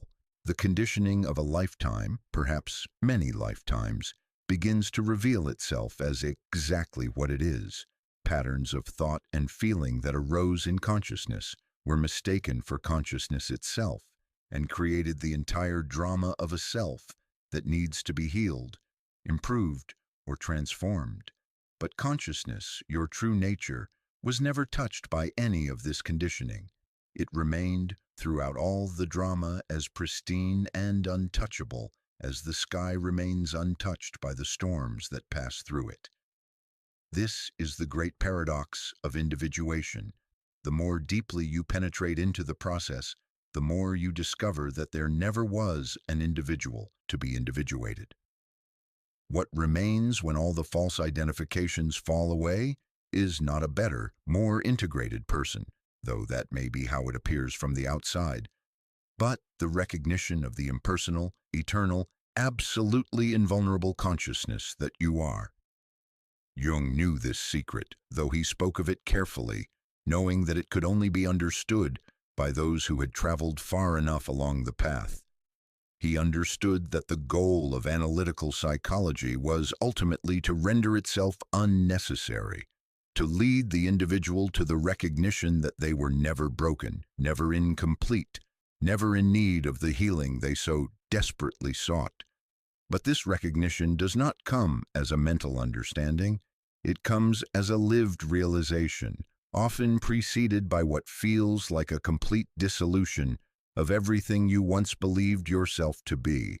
The ego, that magnificent construction of identity and purpose, must undergo a kind of death. Not the death of suppression or violence, but the gentle death of seeing through its ultimate reality. Like a wave discovering it is ocean, like a dream character awakening to find it was always the dreamer. You begin to recognize that what you took to be your individual self was actually a temporary modification of something vast and unchanging. The boundaries that once seemed so real between self and other, inner and outer, conscious and unconscious, reveal themselves to be conceptual constructions with no ultimate reality. This is not a loss, but the end of all loss. For what can be lost when you realize you are the very consciousness in which all apparent losses arise and pass away? What can threaten you when you understand that you are the awareness that witnesses all threats without being touched by them? What can diminish you when you recognize that you are the infinite space in which all limitations appear as temporary forms? The trials and ordeals of the hero's journey take on a new meaning from this perspective. They were never obstacles to be overcome, but opportunities for deeper recognition.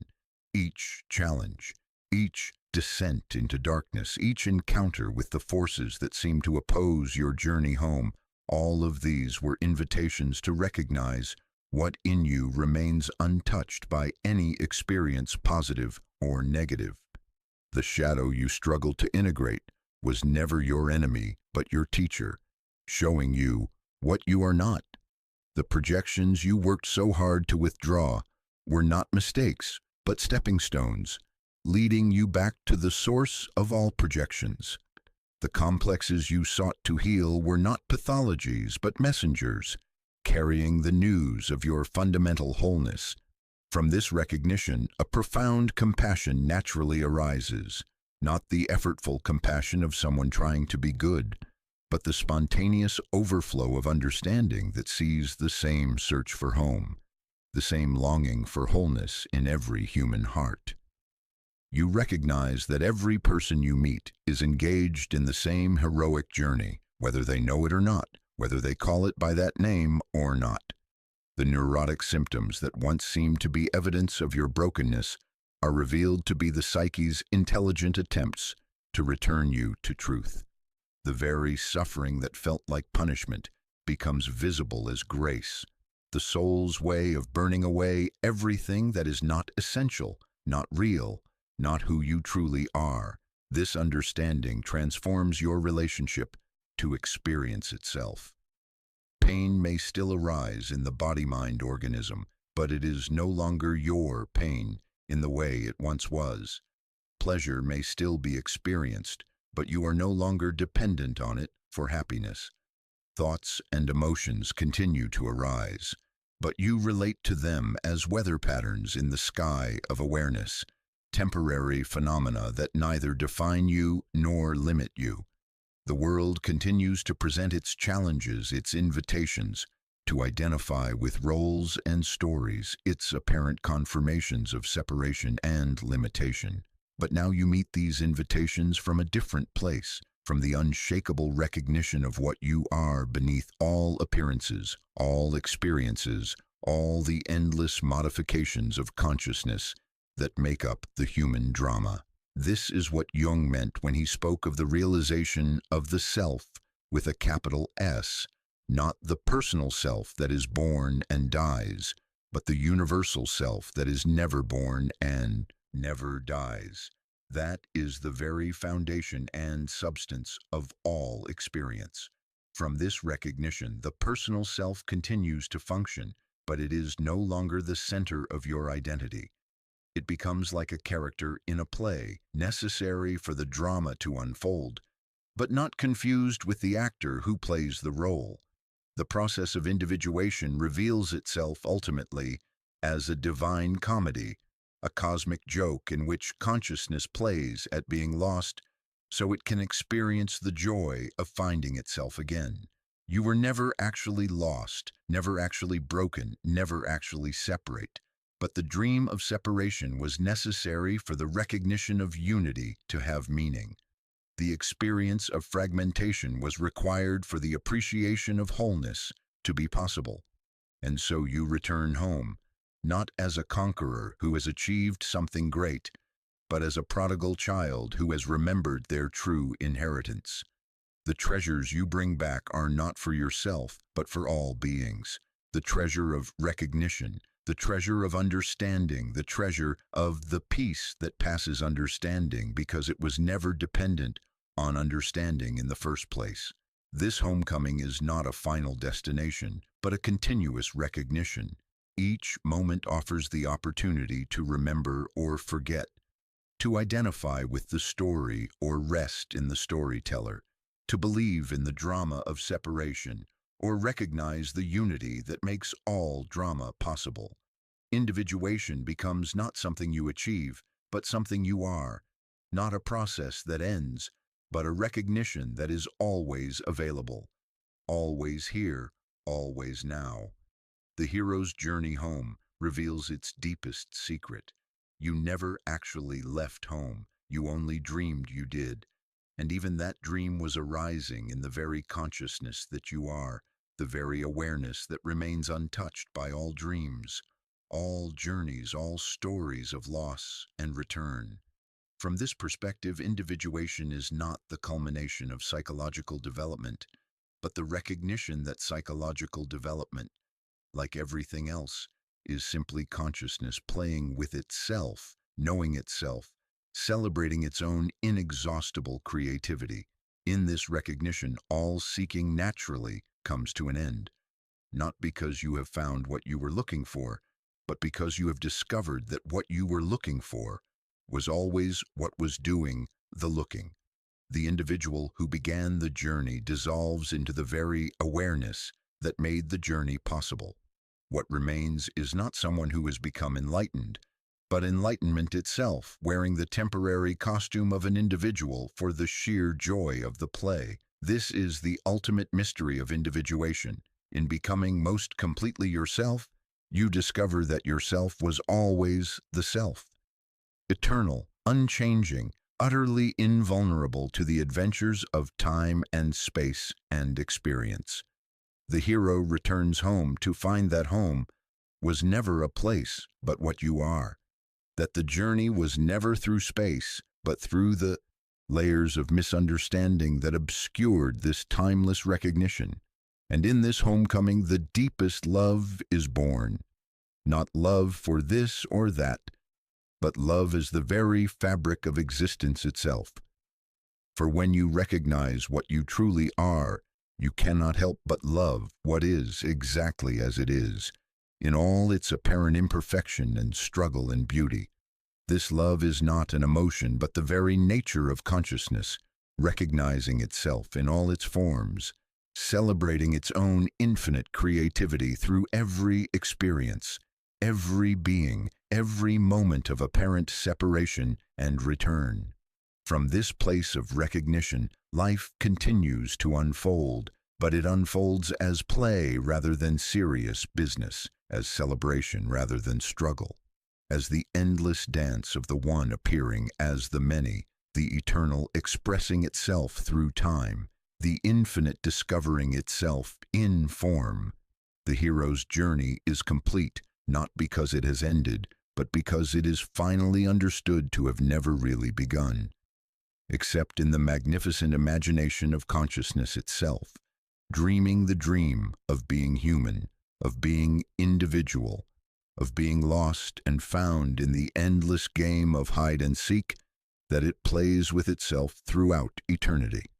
This is individuation in its deepest meaning, not the achievement of psychological wholeness, but the recognition that wholeness is what you are and have always been, dreaming the beautiful dream of becoming whole. In this recognition, all of psychology becomes poetry, all of therapy becomes play, and all of life becomes the ongoing celebration of consciousness, knowing itself in form, as form, for no reason other than the sheer joy of being. There is a place within you where all contradictions meet and are transformed into something altogether new, not through the violent resolution of conflict, but through the patient holding of opposites in sacred tension until a third thing is born. This is the transcendent function, Jung's great discovery of the soul's natural capacity to bridge heaven and earth, to find unity not by eliminating difference, but by embracing it so completely that difference itself becomes the doorway to wholeness. Listen now to the deeper mystery. You have spent a lifetime trying to resolve the tensions within yourself, seeking to choose one side or the other, to become either this or that, to finally settle the ancient arguments that rage in the depths of your being. But what if these very tensions are not problems to be solved, but creative forces to be harnessed? What if the warring aspects of your nature are not enemies seeking to destroy each other, but dance partners whose very opposition creates the music of transformation? The transcendent function emerges not when you have figured out how to be consistent, how to be whole in the way the mind understands wholeness, but when you have learned to hold space for the magnificent contradictions that make you human. It is the capacity to be simultaneously strong and vulnerable, confident and uncertain, loving and fierce, without needing to choose between these apparent opposites. This is not the lukewarm compromise of the middle ground, the gray neutrality that seeks to avoid the intensity of extremes. This is something far more dynamic and alive, the creative tension that holds opposites in such perfect balance that they generate a third possibility, a new way of being that transcends the limitations of either pole alone. Think of how this operates in the realm of human relationship. You have known the pain of trying to be only loving, only accepting, only kind, until your shadow erupted in resentment and rage. You have also known the sterility of trying to be completely independent, completely self-sufficient, completely beyond the reach of hurt or disappointment. Both strategies, pursued to their extreme, lead to a kind of death, the death of authentic relationship with others and with yourself. But when you learn to hold both your need for connection and your need for autonomy, both your capacity for love and your capacity for healthy anger, both your openness and your boundaries, something miraculous begins to emerge. You discover that you can love without losing yourself, that you can be independent without cutting yourself off from the nourishing streams of human connection. This is the transcendent function at work, not choosing between love and autonomy, but discovering the higher synthesis that includes and transforms both. From this place, your love becomes more authentic because it is chosen freely, not from neediness or codependence. Your independence becomes more genuine because it is not a defense against intimacy, but a foundation for deeper relationship. The same principle applies to every area of human experience. The tension between security and adventure, between tradition and innovation, between acceptance and change. These are not problems to be solved once and for all, but ongoing creative tensions that, when held with awareness and patience, generate the very energy needed for psychological and spiritual growth. Jung recognized that the transcendent function is activated not through effort, but through a particular quality of consciousness, a spacious, non-judgmental awareness that can hold opposing forces without immediately rushing to resolve the tension they create. This requires a fundamental shift in how we relate to conflict, both within ourselves and in the world around us. Most of us have been conditioned to see conflict as something negative, something to be avoided or quickly resolved. We have learned to fear the tension of not knowing, the discomfort of holding questions that have no immediate answers, the anxiety of existing in the space between certainties. But the transcendent function invites us into a completely different relationship with uncertainty, with tension, with the creative chaos that precedes all new birth. Consider what happens when you truly embrace the paradox of being simultaneously the seeker and the sought, the one who longs for truth and the truth itself. Instead of trying to resolve this apparent contradiction through philosophical analysis or spiritual practice, you learn to rest in the living tension of the paradox itself. In that resting, something extraordinary begins to happen. The very seeking becomes the finding. The very longing becomes the fulfillment. This is not a mental understanding, but a lived realization that emerges from the patient holding of opposites. You discover that you are simultaneously the wave seeking the ocean and the ocean dreaming itself as a wave. You are both the individual consciousness yearning for unity and the universal consciousness playing at being individual.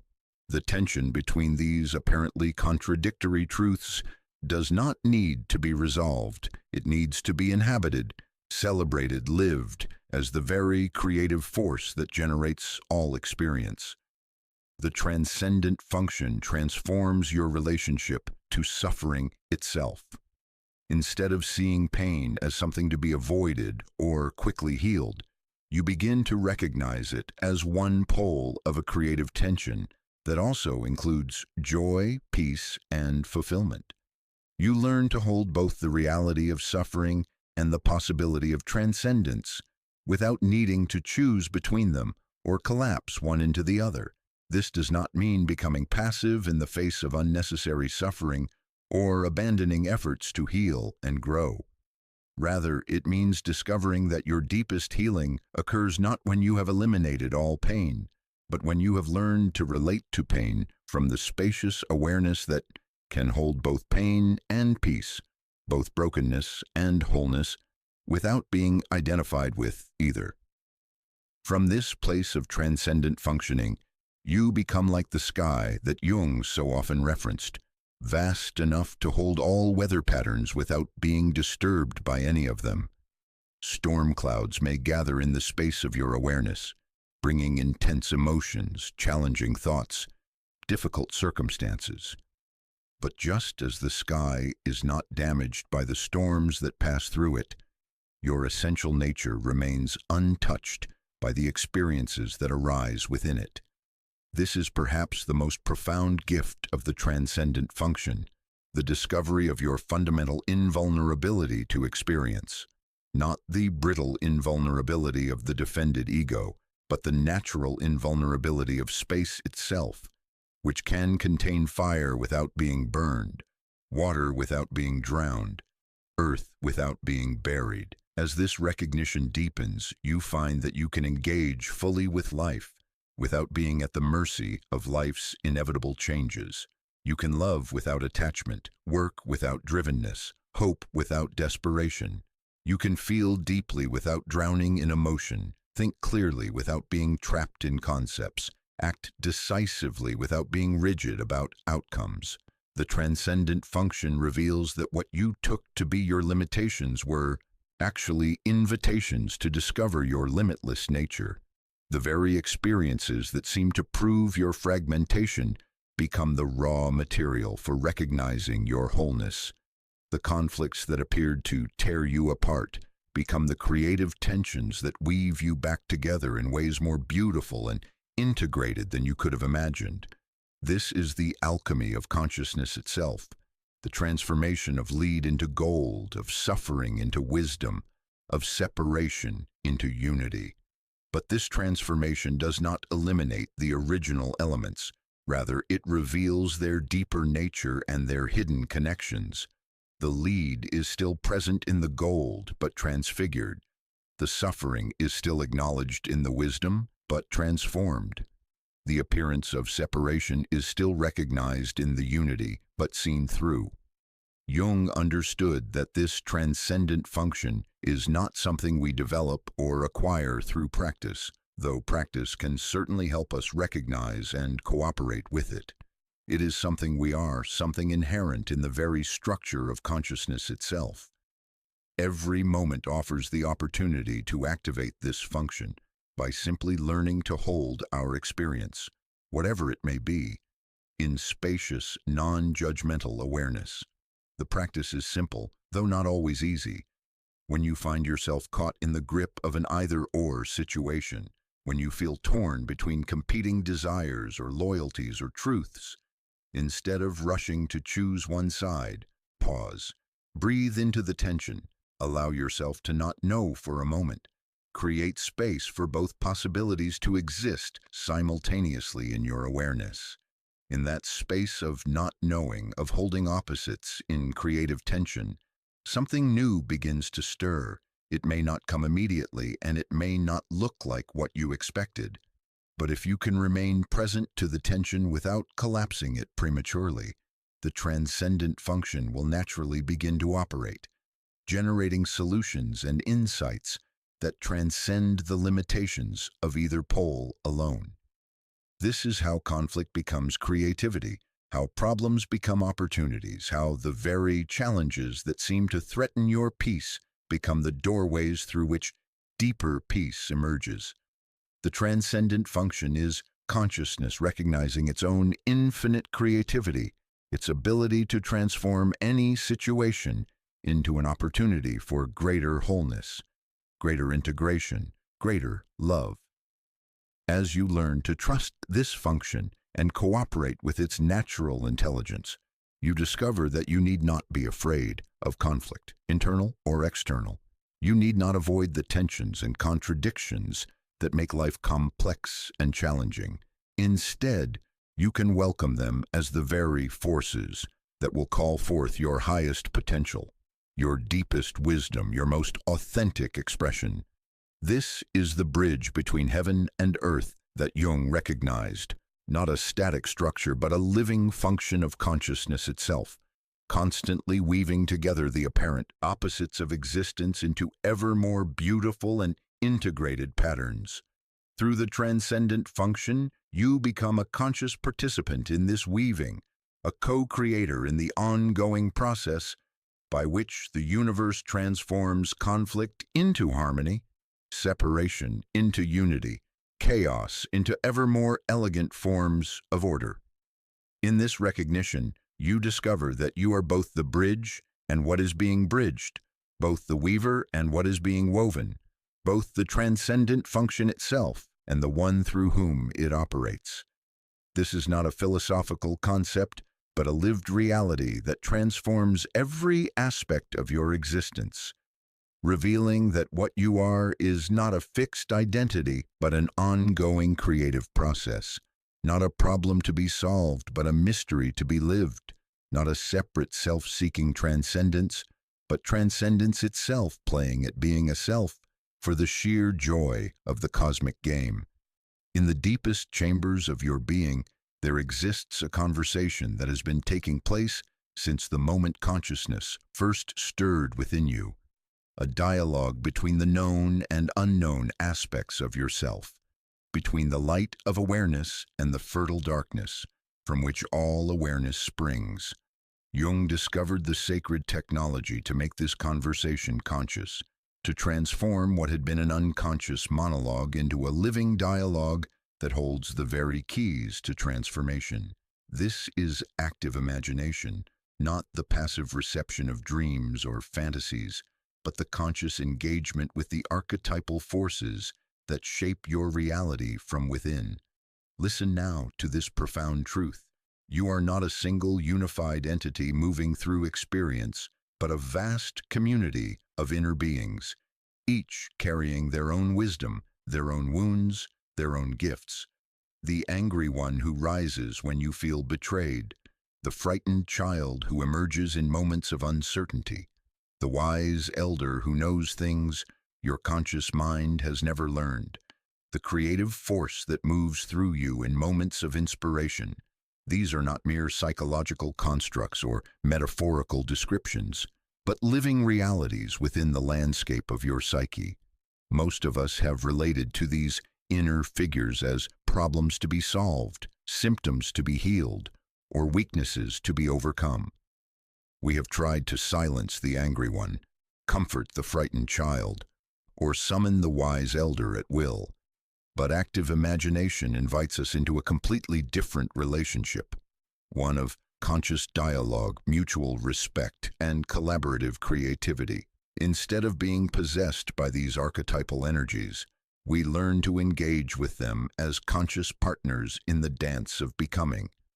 The practice begins with a fundamental shift in perspective. Rather than seeing yourself as a victim of your unconscious impulses, emotions, and patterns, you recognize that these are actually autonomous aspects of your deeper nature, each with their own intelligence, their own purpose, their own contribution to make to your wholeness. The rage that seems to overwhelm you is not your enemy, but a fierce guardian protecting something precious within you. The fear that paralyzes you is not weakness, but a sensitive scout, alerting you to potential dangers. Jung understood that when we refuse to engage consciously with these inner figures, they do not simply disappear. They continue to operate from the shadows, influencing our thoughts, emotions, and behaviors in ways we do not understand or control. But when we learn to meet them with awareness, curiosity, and respect, something magical begins to happen. They transform from unconscious complexes that possess us into conscious allies that empower us. The technology of active imagination is both simple and profound. You begin by creating sacred space, not necessarily a physical space, though that can be helpful, but an internal space of receptive awareness, free from the need to control or direct what emerges. You invite the unknown aspects of yourself to reveal themselves, not through force or manipulation, but through patient, loving attention. Perhaps you begin with an emotion that has been troubling you, anger, sadness, fear, or even joy that feels too intense to handle. Instead of trying to understand this emotion intellectually or make it go away, you invite it to take form in your imagination. You might ask, if this feeling were a person, what would they look like? What would they want to tell me? What do they need from me that they have never received? As you hold this question in spacious awareness, images begin to emerge. At first, they may seem random or meaningless, but if you remain patient and receptive, patterns begin to form. The anger might appear as a fierce warrior, the sadness as a grieving mother, the fear as a vigilant sentinel. These are not arbitrary creations of fantasy, but authentic expressions of archetypal energies that have been seeking recognition and integration within you. The key is to engage with these figures as you would with any respected guest in your home. You listen to what they have to say without immediately judging or trying to change them. You ask questions born of genuine curiosity rather than hidden agendas.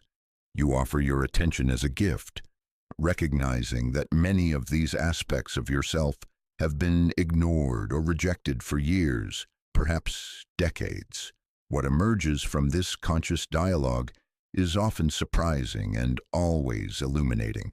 The angry warrior may reveal that they have been protecting your authenticity from those who would diminish or exploit you. The grieving mother may share that she holds the tears you have never allowed yourself to cry for all the losses life has brought. The vigilant sentinel may explain that they have been working tirelessly to keep you safe in a world that often feels unpredictable and dangerous. As you continue to engage with these inner figures over time, a remarkable transformation begins to take place. The emotions and impulses that once seemed to control, you start to feel more like allies and advisors. You begin to understand the deeper intelligence behind patterns that previously seemed destructive or self-defeating. You discover that what you took to be psychological problems were actually expressions of your psyche's natural wisdom, seeking integration and conscious expression. This is not a process of making your inner figures better or more socially acceptable. It is a process of understanding them so deeply that they no longer need to operate from the shadows. When the angry warrior knows that you will listen to their warnings and honor their protective instincts, they no longer need to explode in destructive rage. When the fearful child understands that you will not abandon them in moments of uncertainty, they no longer need to paralyze you with panic. The practice of active imagination reveals that you are not at the mercy of unconscious forces, but in ongoing relationship with them. This fundamentally changes your experience of being human. Instead of feeling like a leaf blown by the winds of emotion and circumstance, you discover that you are more like a skilled conductor leading a magnificent orchestra, each instrument contributing its unique voice to the greater symphony of your becoming. Jung recognized that active imagination is particularly powerful because it engages the same deep structures of psyche through which symptoms and complexes are formed. By consciously entering into the symbolic realm, where archetypal energies naturally express themselves, we can influence these patterns at their source, rather than simply trying to manage their surface manifestations. This is why active imagination often produces changes that surprise both the practitioner and those around them. Someone who has struggled with depression for years may discover, through dialogue with their inner figures, that their sadness is actually a profound sensitivity to the pain of the world, and that when this sensitivity is honored and given appropriate expression, it transforms into compassion rather than despair. Someone who has been plagued by anxiety may learn that their fear is actually intuitive wisdom, trying to guide them away from situations or relationships that are not aligned with their authentic nature. The royal road to wholeness revealed through active imagination is not about eliminating the difficult aspects of your nature, but about bringing them into conscious relationship with the whole. It is about discovering that what you are is not a fixed personality, but a dynamic, creative process, a living mandala in which every element, no matter how challenging, has its place in the greater pattern of your unfolding.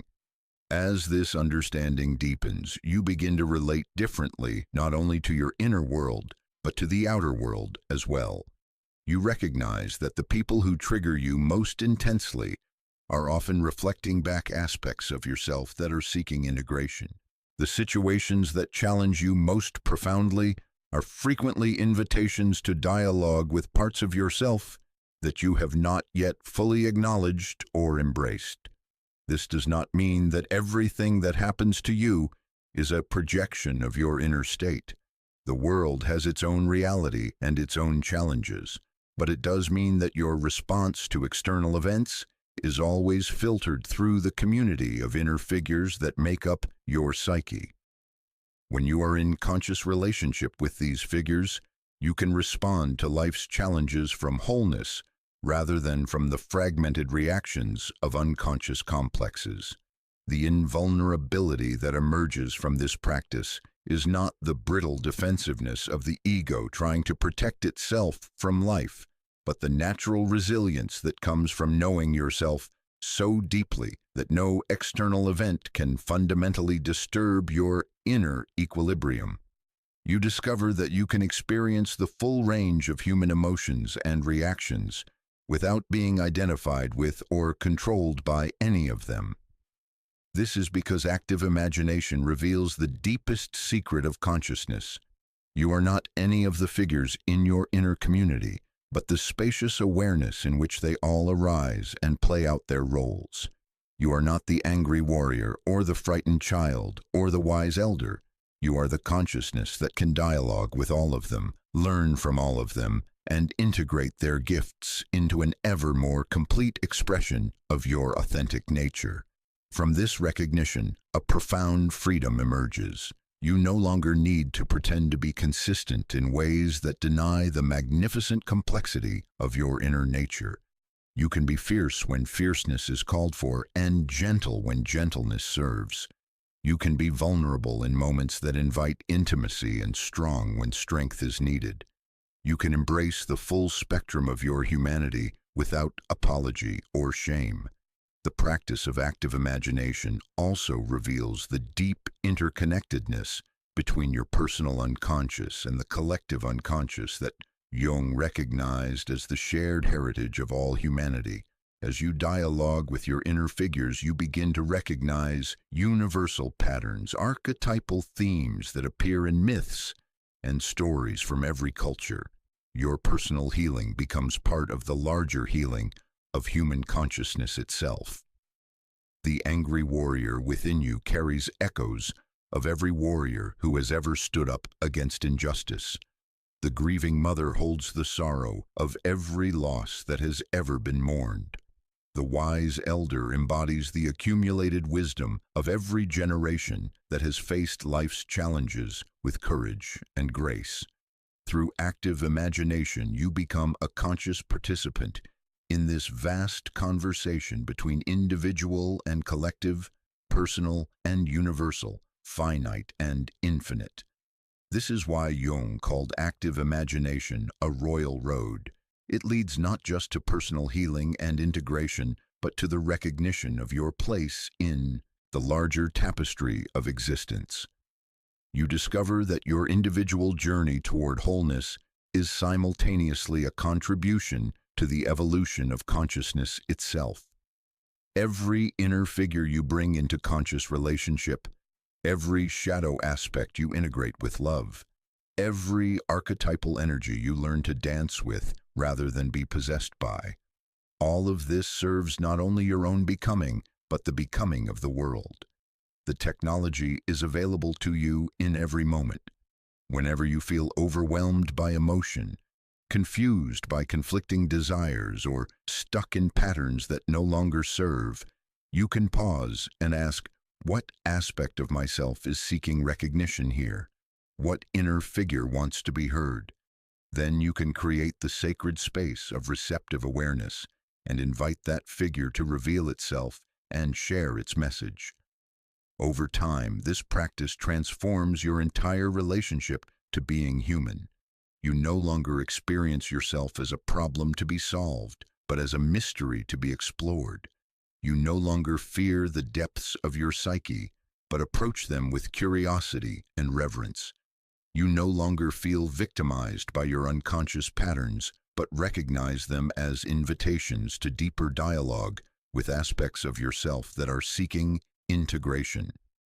Active imagination reveals that wholeness is not something you achieve, but something you are. Not a static state, but a dynamic process of ongoing conversation between all the aspects of your magnificent, complex, ever-evolving nature. In this conversation, every voice has value, every perspective offers insight, and every challenge becomes an opportunity for greater understanding and integration. This is the royal road that Jung discovered and offered to humanity. Not a path that leads away from your humanity, but deeper into it. Not a method for transcending your psychological complexity, but for embracing it so completely that it becomes the very ground of your freedom. Through active imagination, you discover that you are not a prisoner of your unconscious, but its conscious collaborator. Not a victim of archetypal forces, but their willing dance partner in the endless creative play of becoming. Chapter 10. Synchronicity, the universe, conspiring for awakening.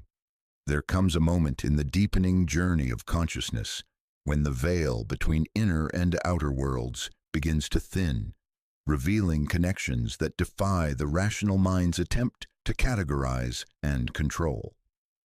In this liminal space between the known and the unknowable, we encounter one of Jung's most profound discoveries, synchronicity, the causal principle that governs the mysterious correspondences between psyche and matter, between the movements of the soul and the dance of circumstance.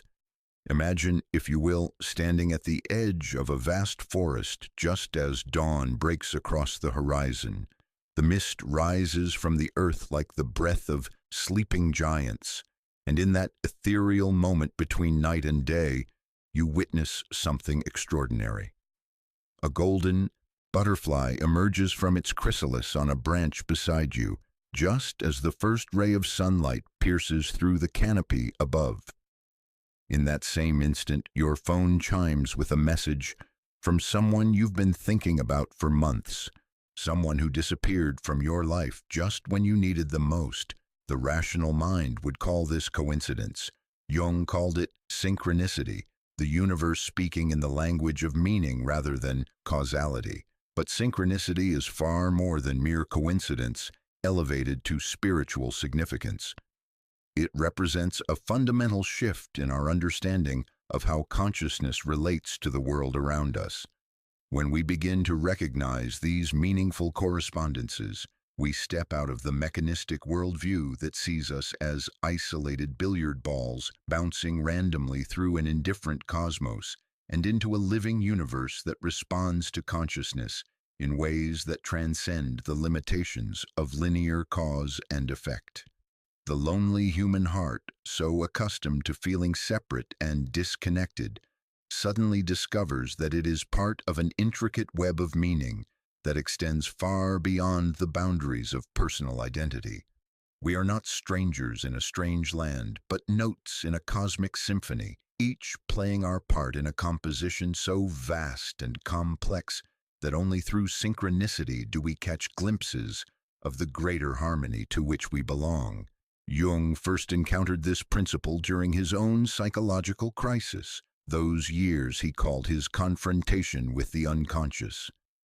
As his ego world crumbled and the familiar landmarks of rational certainty dissolved into confusion, he began to notice that his inner psychological states were mysteriously reflected in outer events. Dreams would manifest as encounters with specific people or situations. Symbols emerging from his unconscious would appear in books he randomly opened, in conversations overheard on the street, in the behavior of animals that crossed his path at precisely the right moment. At first, the rational mind rebels against such observations. Surely these are projections, wishful thinking, the desperate attempts of a psyche under stress to find meaning where none exists. But as the pattern repeats itself with increasing frequency and precision, something profound begins to shift in our understanding of reality itself. We start to entertain the radical possibility that consciousness and world are not separate entities, but aspects of a deeper unity that expresses itself through the marriage of inner and outer experience. Consider the woman who dreams of a scarab beetle just before entering Jung's consulting room, only to have an actual scarab knock against the window at the precise moment she recounts her dream. This is not mere chance, but the universe's way of breaking through the rigid defenses of rationalism to deliver a message that could not be communicated through ordinary means.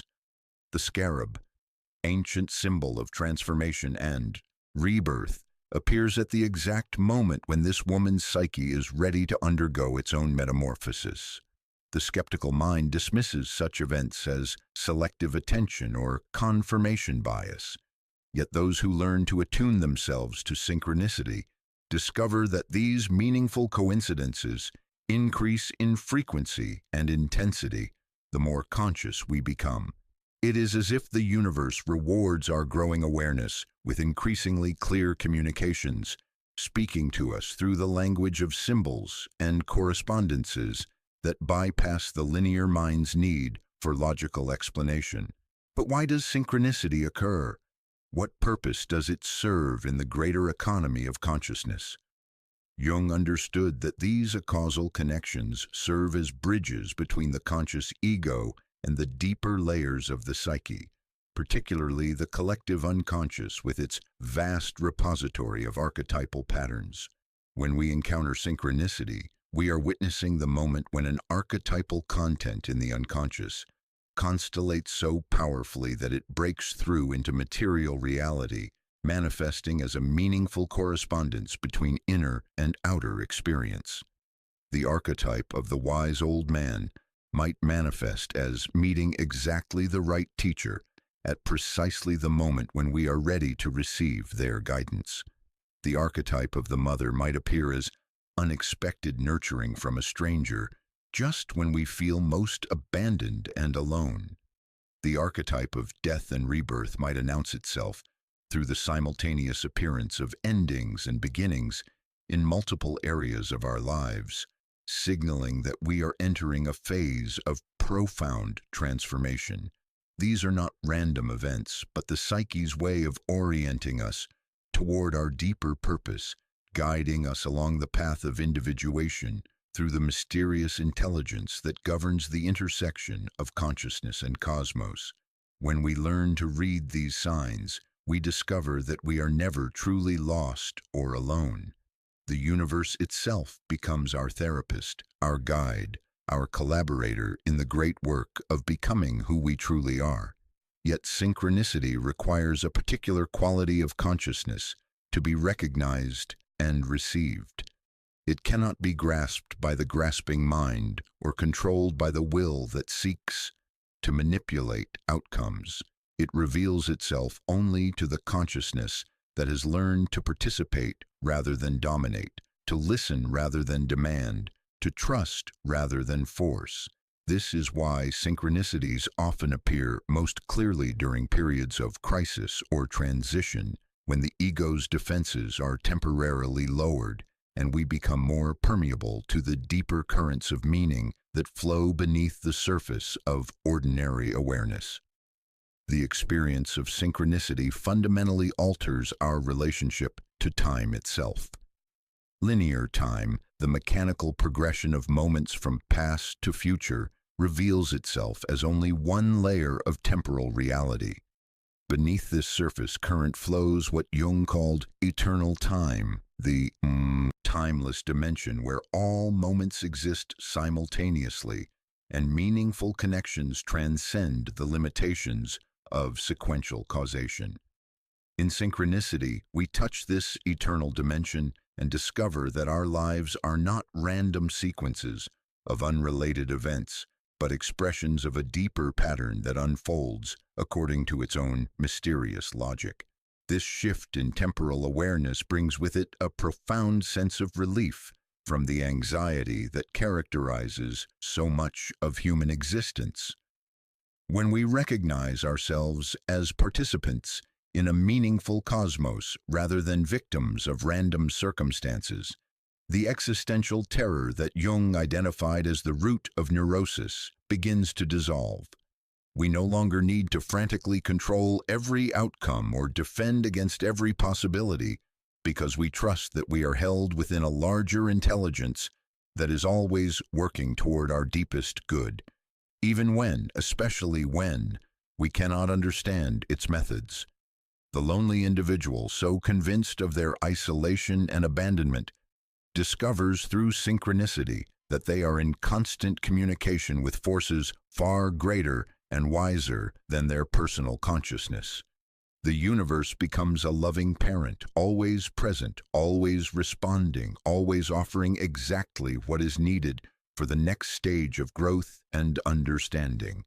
But unlike the human parent who may withhold love or approval, this cosmic intelligence offers unconditional support that manifests through the intricate web of meaningful coincidences that surround us at every moment. As we develop our capacity to recognize and work with synchronicity, we begin to live in a fundamentally different relationship to reality. Instead of seeing ourselves as separate entities trying to make our way in an indifferent world, we recognize ourselves as consciousness in conversation with itself. through the medium of apparent external events. Every encounter, every circumstance, every seeming accident becomes a potential communication from the deeper layers of our own being, reflected back to us through the mirror of collective experience. This does not mean that we become passive or fatalistic, waiting for signs and portents to tell us how to live. Rather, we learn to dance with the universe, contributing our conscious participation to a creative collaboration that transcends the limitations of either pure willpower or complete surrender. We discover that we are both the dancer and the dance, both the question and the answer, both the seeker and the sought.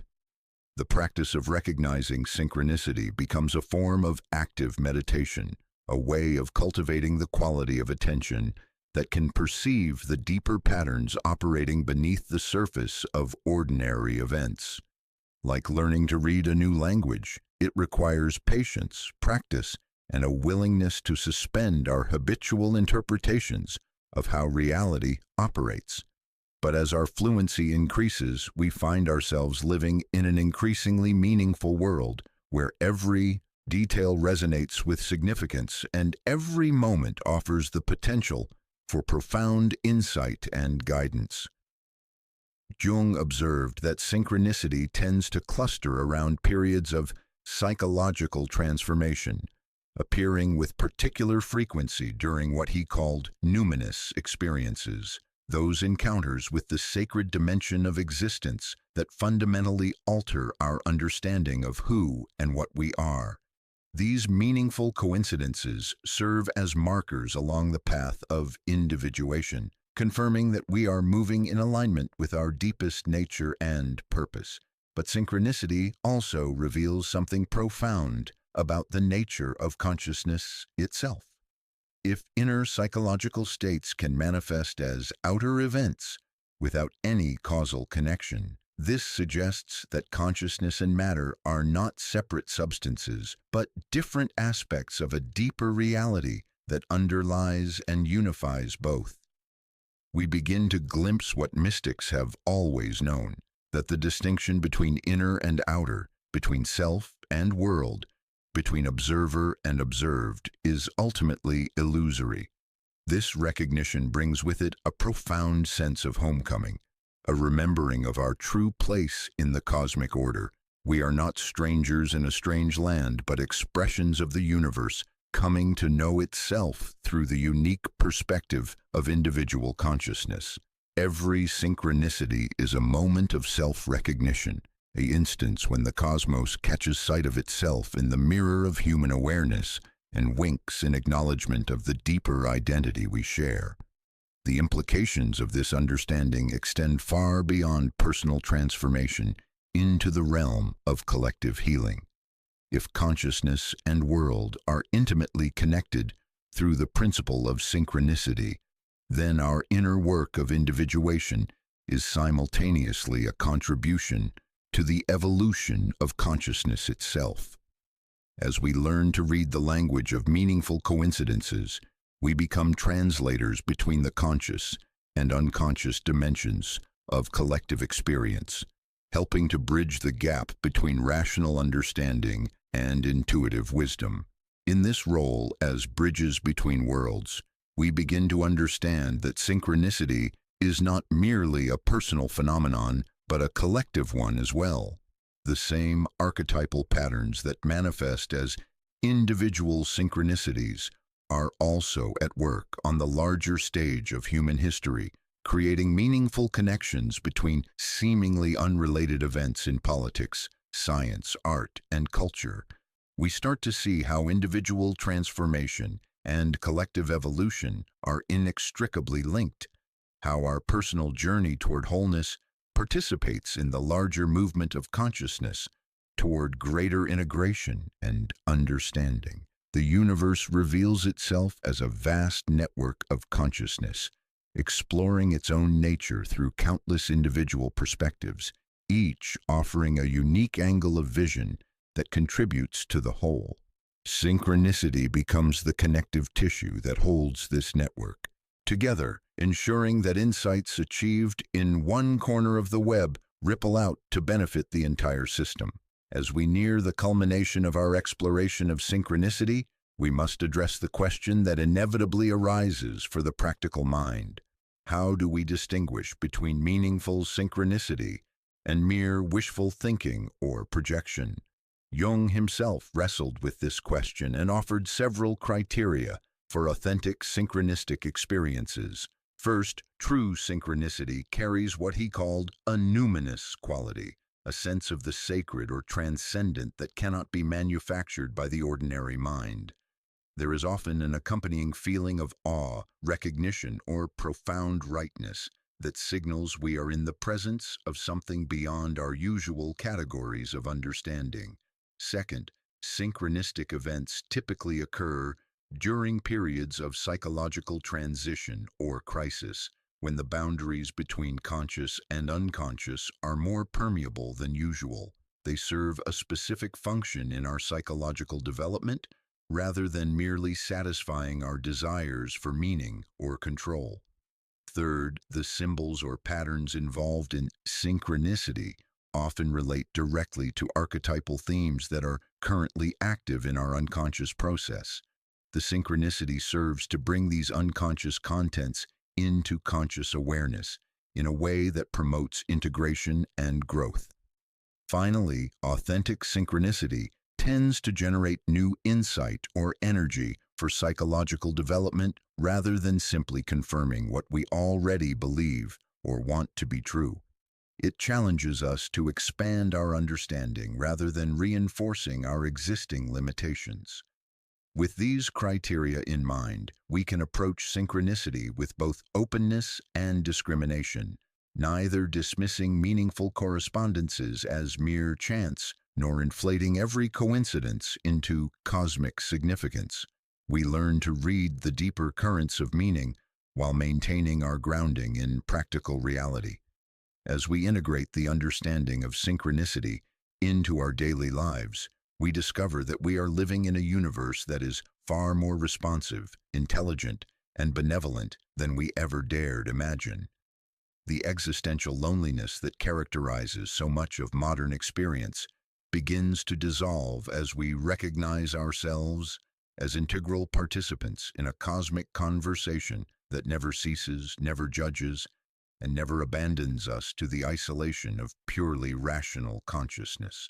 We find ourselves supported by an intelligence that operates beyond the limitations of linear thinking, guided by a wisdom that exceeds our personal understanding, and loved by a presence that expresses itself through the intricate web of meaningful connections that surround us at every moment. In recognizing synchronicity, we recognize ourselves as expressions of a living universe that is always conspiring for our awakening, always offering exactly what we need for the next stage of our journey toward wholeness. This is the great gift of Jung's discovery, the recognition that we are not separate, struggling entities trying to make sense of an indifferent cosmos, but beloved expressions of consciousness itself, engaged in the eternal dance of self-discovery and self-creation through the mysterious medium of synchronistic experience. In this understanding, we find not only meaning and purpose, but also the unshakable confidence that comes from knowing we are held, guided, and supported by the very ground of being itself. The universe is not a machine, but a living presence, not a collection of separate objects, but a unified field of consciousness, expressing itself through infinite forms and relationships. Synchronicity is the language through which this cosmic consciousness speaks to itself, and learning to read this language is perhaps the most important skill we can develop on our journey towards psychological and spiritual maturity. In the end, synchronicity reveals that there is no end, no final destination where meaning will be fully revealed or purpose completely understood. Instead, there is only the eternal now of conscious participation in the unfolding mystery of existence, where every moment offers fresh opportunities for recognition, connection, and co-creation with the intelligence that moves through all things. We are the universe becoming conscious of itself, and synchronicity is the method by which this cosmic awakening unfolds through the particular lens of human experience. In recognizing this truth, we step into our role as conscious collaborators in the greatest work of all, the ongoing creation and evolution of consciousness itself, manifesting through the countless meaningful coincidences that weave the fabric of our interconnected existence. This is why nothing can hurt us anymore when we know this truth, not because we become immune to pain or difficulty, but because we recognize ourselves as expressions of an indestructible awareness that uses every experience, pleasant or painful, as an opportunity for deeper understanding and greater wholeness. We are held within a web of meaning so vast and intricate that even our suffering serves the larger purpose of consciousness, coming to know and love itself through all its manifold expressions. In synchronicity, we find the proof that we are not alone, not abandoned, not separate from the source of all meaning and value. We discover that we are living expressions of that source, engaged in the sacred work of bringing consciousness to consciousness through the beautiful, mysterious, and infinitely meaningful dance of synchronistic experience. Chapter 11. The Religious Function. Finding the Sacred Within.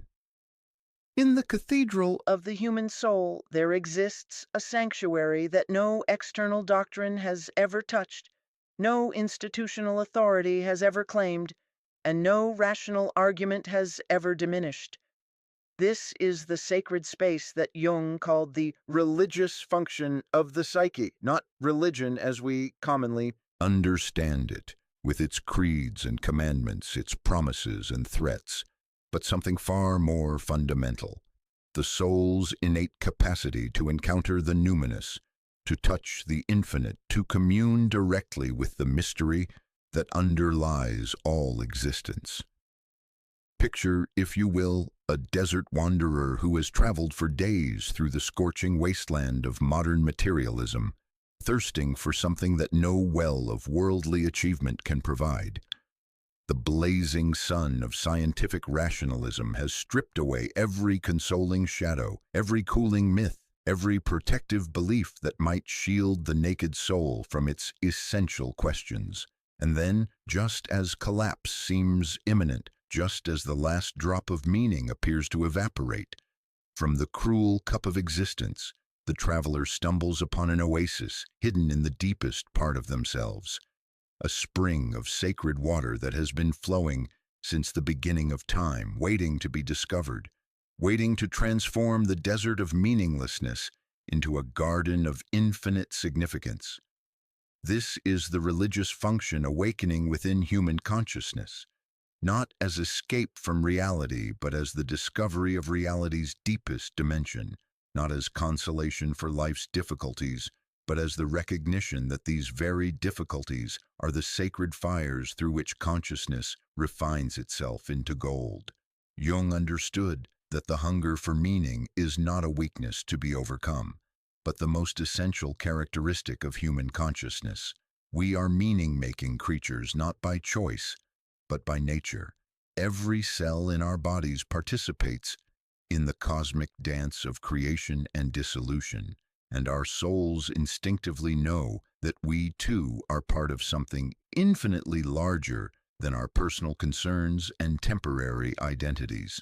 The religious function is consciousness recognizing its own divine nature, the infinite discovering itself through the lens of finite experience. But here lies the great tragedy of our time. We have been taught to seek the sacred everywhere, except where it can actually be found. We look to external authorities to validate our spiritual experiences, to ancient texts to explain our direct encounters with mystery, to institutional frameworks to contain the wild fire of divine recognition that burns at the core of every human heart. In doing so, we exile ourselves from the very kingdom we seek to enter, becoming refugees from our own sacred nature. The religious function, as Jung conceived it, is not about believing in God, but about experiencing the godlike nature of consciousness itself. It is not about following prescribed rituals, but about recognizing that every moment is a ritual, every breath a prayer, every heartbeat a hymn of praise to the mystery of existence. When this function awakens within us, we discover that we have never been separate from the sacred. We have always been expressions of it, movements within it, faces through which it contemplates its own infinite beauty and terror. Consider the moment when a mother first holds her newborn child and is suddenly overwhelmed by a love so vast it seems to encompass not just this particular baby, but all of existence itself. In that sacred instant, the religious function activates, revealing that personal love is a doorway into universal love, that individual connection is a pathway to cosmic unity. The rational mind may try to explain away such experiences as hormonal reactions or evolutionary programming, but the soul knows better. It recognizes these moments as visitations from the divine dimension of reality, glimpses through the veil that usually separates ordinary consciousness from the sacred depths of being. Or witness the hiker who reaches a mountain summit just as the sun breaks free from the horizon, painting the world in colors that seem to emanate from some realm beyond the spectrum of ordinary light. Suddenly, the boundaries between self and landscape dissolve, and for a timeless moment, there is only the direct experience of being itself. Vast, luminous, indescribably present. This is the religious function in its most natural expression. Consciousness recognizing its own unlimited nature through the doorway of transcendent beauty. These are not mere aesthetic experiences or emotional reactions, but encounters with what Rudolf Otto called the numinous, that quality of the sacred that cannot be captured in concepts, yet transforms consciousness in its presence. The numinous awakens something in us that we didn't even know was sleeping, something that recognizes its own nature in the vast mystery of existence and responds with awe, gratitude, and an overwhelming sense of belonging to something infinitely precious and meaningful. Jung discovered that psychological healing depends ultimately on the restoration of this numinous dimension to human experience. All neurosis, he observed, stems from the soul's sense of meaninglessness, not the lack of specific meaning or purpose, but the felt absence of meaning itself as a fundamental quality of existence. When we lose contact with the numinous, life becomes a series of mechanical processes without significance. Relationships become strategic alliances without depth, and our deepest yearnings are dismissed as primitive remnants of an evolutionary past we are supposed to have outgrown. But the soul cannot live without meaning any more than the body can live without oxygen.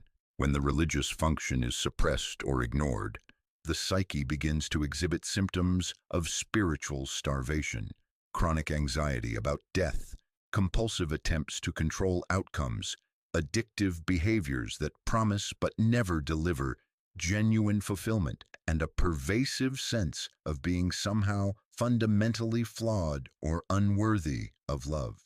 These are not personal failings, but collective symptoms of a civilization that has forgotten its own sacred nature. The return to psychological health requires what Jung called a new attitude toward the unconscious, not as a repository of repressed impulses or forgotten memories, but as the mysterious source from which consciousness itself emerges. When we learn to approach the unconscious with the reverence due to sacred ground, when we begin to listen for the voice of the self, speaking through dreams, synchronicities, and the deep stirrings of intuition, we re-establish contact with the numinous dimension of our own being. This is why Jung insisted that the analyst must be not merely a technician of psychological processes, but a priest or priestess of consciousness itself, someone who has undertaken their own journey into the depths and learn to recognize the sacred in the midst of apparent chaos. The consulting room becomes a temenos, a sacred enclosure where the soul can safely encounter its own depths and emerge transformed by the experience. But the religious function extends far beyond the realm of formal therapy into every corner of human experience. When we learn to approach our daily lives with the awareness that consciousness itself is sacred, that every interaction is a potential encounter with the divine dimension of reality, that every challenge is an opportunity for the soul to deepen its understanding of its own nature, then ordinary existence becomes a continuous spiritual practice, a constant opportunity for communion with the mystery we are. This does not mean that we must become solemn or pious in our approach to life. The sacred, as Jung discovered, has a profound sense of humor and delights in expressing itself through the most unexpected channels. The religious function may awaken through a child's laughter, a lover's caress, a moment of creative inspiration, or even through the dark night of despair that forces us to let go of everything we thought we knew about ourselves and reality. The numinous is not particular about its point of entry. It seeks only consciousness that is open enough to receive it and courageous enough to be transformed by the encounter. One of the most profound aspects of Jung's understanding of the religious function is his recognition that it operates through paradox rather than logic, through experience rather than belief, through transformation rather than information. Unlike conventional religion, which often requires us to accept certain propositions about the nature of reality, the religious function invites us into direct participation in the mystery itself. We don't need to believe in the sacred. We need only to open ourselves to the sacred qualities of consciousness that are already present within us. This opening requires what mystics have always called dying before death. The willingness to let go of our familiar identities, our comfortable assumptions, our cherished beliefs about how reality should operate, and allow ourselves to be remade in the image of truth itself. This is not a comfortable process. The ego, with its investment in control and predictability, experiences such openings as a kind of death, and in a sense, it is a death. The death of the limited self, in order that the unlimited self might be born. But this death is also the most profound form of healing available to human consciousness. When we cease to identify exclusively with the small, separate self that seems so vulnerable to life's inevitable changes and challenges, and recognize ourselves as expressions of the timeless, changeless awareness in which all experience arises and passes away, we discover an invulnerability that no external circumstances can touch. Not because we become indifferent to pain or pleasure, but because we recognize ourselves as that which remains aware and present through all possible experiences.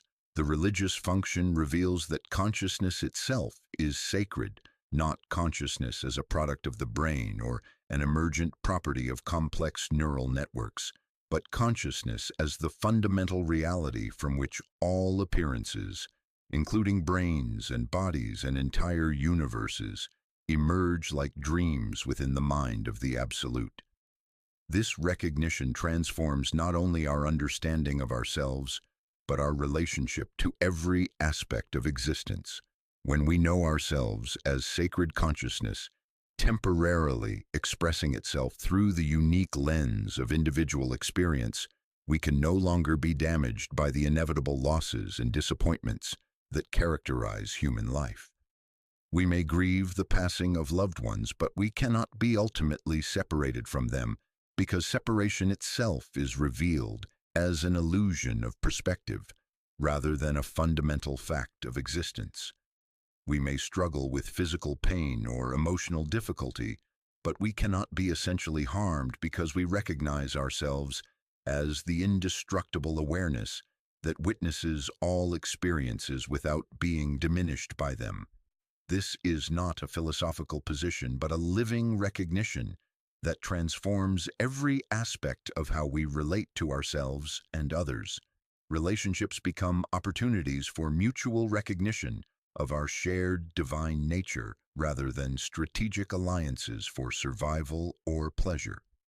Work becomes a form of service to the unfolding of consciousness rather than merely a means of personal advancement. Even our struggles and failures are revealed as the sacred friction through which consciousness polishes itself into ever greater clarity and compassion.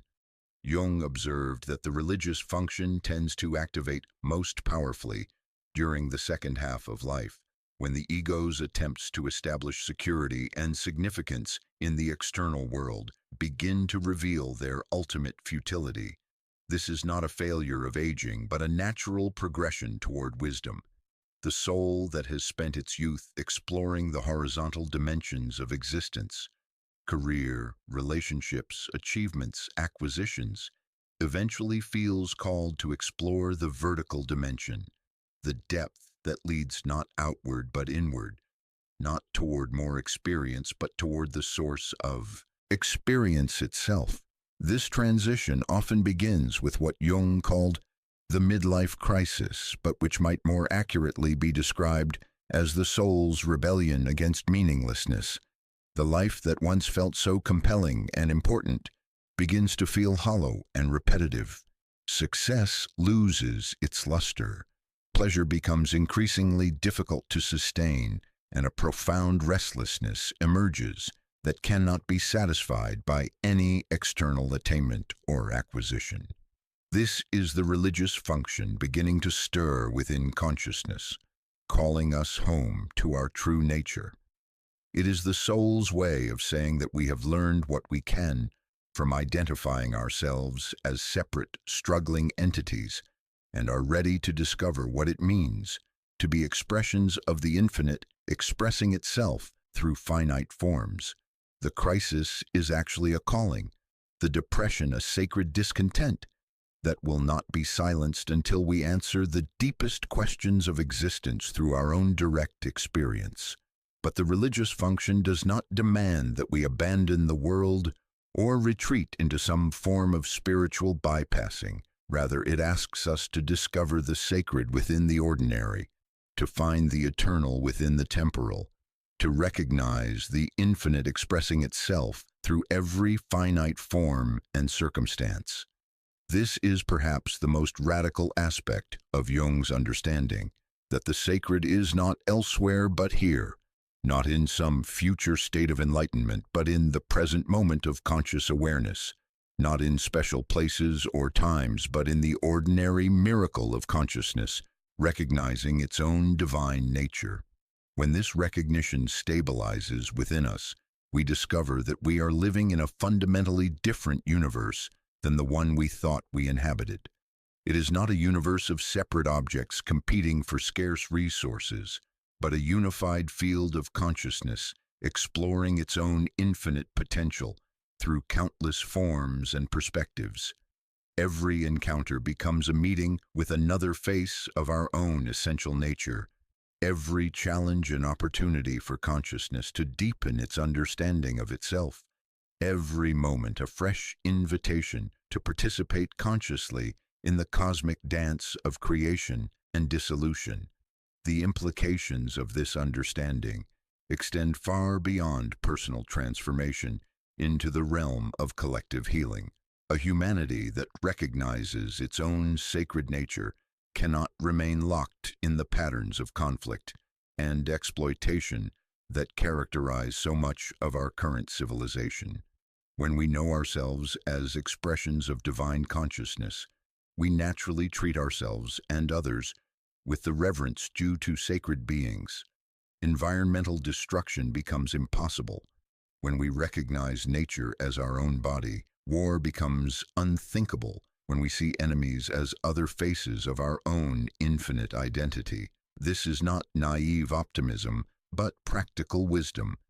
The religious function, when it awakens collectively, has the power to transform not just individual lives, but entire civilizations. History shows us glimpses of what becomes possible when human communities organize themselves around the recognition of the sacred dimension of existence. Periods of extraordinary creativity, compassion, and cultural flowering that remind us of our highest potential as conscious beings.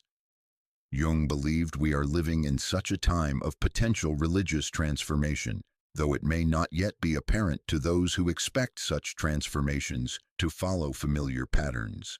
The breakdown of traditional religious structures may be not the end of spirituality, but its liberation from institutional limitations. The rise of individual spiritual seeking may be not the fragmentation of religious community, but the emergence of a more authentic form of spiritual communion based on direct experience rather than inherited doctrine. The religious function is awakening within human consciousness on a scale unprecedented in recorded history. Millions of people are reporting direct experiences of the numinous, spontaneous moments of unity consciousness, encounters with what can only be described as divine presence or absolute love. These experiences cannot be contained within the frameworks of conventional religion, yet they carry the unmistakable signature of authentic spiritual transformation. This is the birth of what Jung called a new myth, not a story we tell ourselves about reality, but a living encounter with the mythic dimension of consciousness itself. In this emerging mythology, each individual is both protagonist and audience in the cosmic drama of consciousness awakening to its own nature. We are not fallen beings seeking redemption from some external source, but divine beings remembering our true identity through the sacred friction of human experience. The religious function reveals that there has never been anything fundamentally wrong with us that needed fixing, no original sin that required salvation, no essential flaw that demanded correction. We are consciousness itself expressing its infinite creativity through the temporary limitations of individual perspective. Our struggles and sufferings are not punishments or mistakes, but the sacred means through which infinite awareness explores the full spectrum of its own potential. When we truly understand this, we can no longer be hurt by life in the way we were hurt before. Not because we become invulnerable to pain, but because we recognize pain as one of the sacred textures through which consciousness knows itself more completely. We welcome both pleasure and pain as gifts from the mystery we are, equally sacred expressions of the infinite's endless creativity. In the end, the religious function is not something we need to develop or attain, but something we need to remember and allow. It is not a human capacity, but the divine nature of consciousness itself, temporarily appearing to be human for the sheer joy of experiencing limitation and then transcending it through the recognition of its own unlimited nature. This recognition changes everything. We discover that we are not spiritual beings having a human experience, as the popular saying suggests, but infinite consciousness playing at being human for the cosmic delight of forgetting and remembering its true nature through the magnificent drama of apparent separation and ultimate reunion. In this understanding lies the secret of true invulnerability. We cannot be ultimately harmed because we are not ultimately separate from the source of all harm and all healing. We cannot be finally lost because we are not other than the consciousness in which the concepts of lost and found arise and dissolve like waves in an ocean of limitless awareness. The religious function is this ocean recognizing itself in every wave, this consciousness awakening to its own divine nature through every individual experience, this infinite love discovering itself through every moment of apparent separation and return. When we know this truth not as philosophy but as living reality, we understand why nothing can hurt us anymore. We are the hurt and the healing, the question and the answer, the seeker and the sought, the lover and the beloved, eternally united in the sacred dance of consciousness, knowing and loving itself through all its infinite expressions. Chapter 12. Enantiodromia, the Great Reversal. In the depths of winter, when the earth lies frozen beneath a blanket of seeming death, something miraculous is stirring in the darkness. Beneath the surface, in the secret chambers of root and seed, life is gathering its forces for the inevitable resurrection that will transform the barren landscape into a symphony of green and gold. This is nature's profound teaching about one of the most mysterious and hopeful principles that governs both psyche and cosmos: enantiodromia, the great reversal that Jung discovered at the heart of all transformation. The word itself comes from the ancient Greek philosopher Heraclitus, who observed that all things eventually turn into their opposites when they reach their extreme expression. But Jung's understanding of enantiodromia goes far deeper than philosophical observation. It reveals a fundamental law of consciousness that offers profound hope to every soul that finds itself trapped in seemingly endless suffering. Every heart that believes its current darkness will last forever.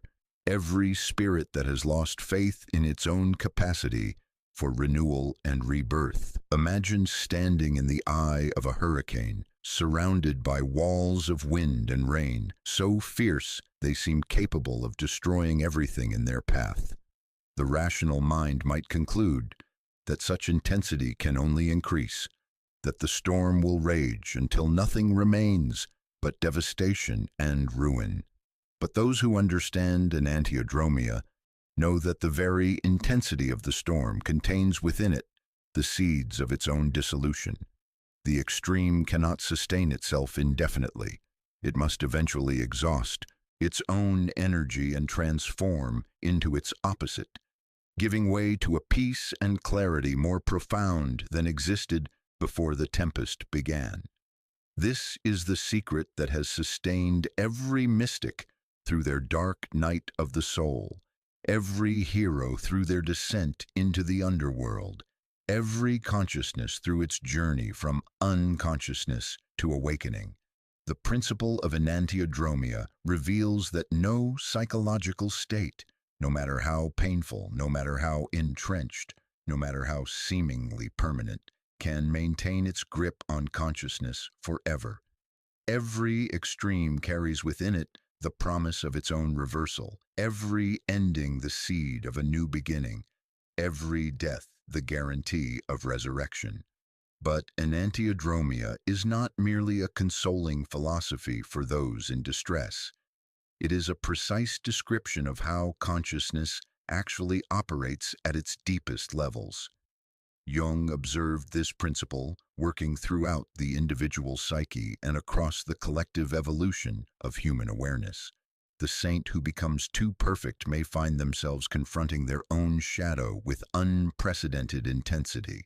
The rationalist who dismisses all irrationality may suddenly be overwhelmed by mystical experiences that shatter their materialist worldview. The person who has spent a lifetime avoiding conflict may discover an inner warrior of surprising strength and determination. These reversals are not accidents or failures, but the natural movement of consciousness toward greater wholeness and integration. The psyche, like nature itself, seeks balance through dynamic tension rather than static equilibrium. When any quality or capacity becomes too one-sided, too extreme in its expression, the compensatory forces of the unconscious begin to constellation, preparing the ground for the inevitable transformation that will restore psychological balance through the integration of previously rejected or unconscious contents. Consider the woman who has dedicated her entire adult life to caring for others, sublimating her own needs and desires in service of what she believes to be love and virtue. For years, perhaps decades, this pattern serves her well, earning her praise and validation from those around her who benefit from her self-sacrifice. But gradually, almost imperceptibly, something begins to shift in the depths of her psyche. Dreams of rebellion start to disturb her sleep. Fantasies of abandoning all responsibility begin to intrude during her daily routines. An inexplicable anger starts to simmer beneath her habitual sweetness and accommodation. The conscious mind may interpret these developments as signs of moral failure, evidence that she is becoming selfish or ungrateful. But enantiodromia reveals these stirrings as the psyche's wisdom asserting itself, calling for the integration of the healthy selfishness and personal boundaries that were sacrificed in the name of one-sided virtue. The extreme of self-denial is preparing to transform into its opposite. Not the extreme of selfishness, but the balanced integration of self-care and care for others that represents genuine psychological health.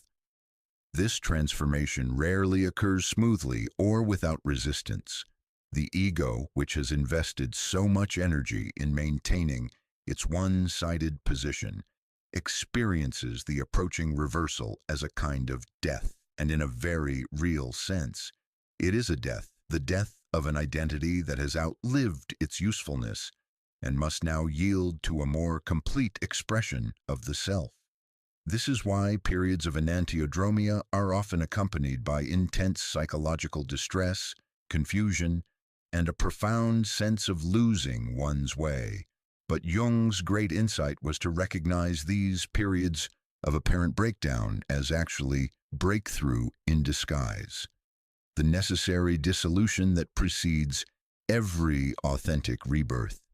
The caterpillar does not become a butterfly through gradual modification, but through complete liquefaction within the chrysalis, dissolving into an undifferentiated soup from which an entirely new form of life emerges. So too must consciousness periodically release its grip on familiar patterns and identities in order to be reborn at a higher level of integration and wholeness.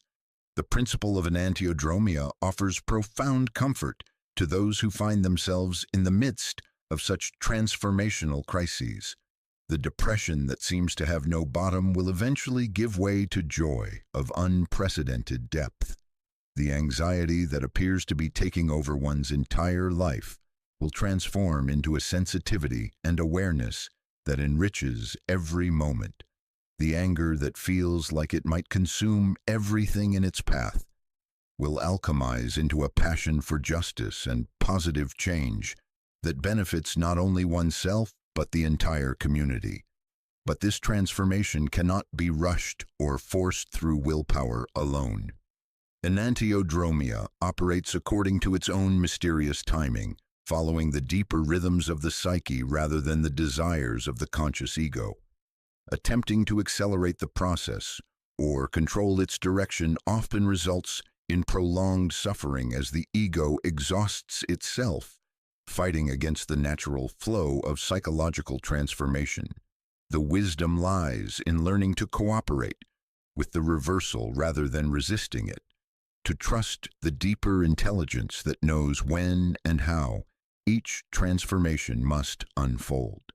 This requires developing what Jung called a religious attitude toward the unconscious, not worship or passive submission, but a respectful recognition that consciousness emerges from mysterious depths that often know better than the ego what is needed for genuine healing and growth.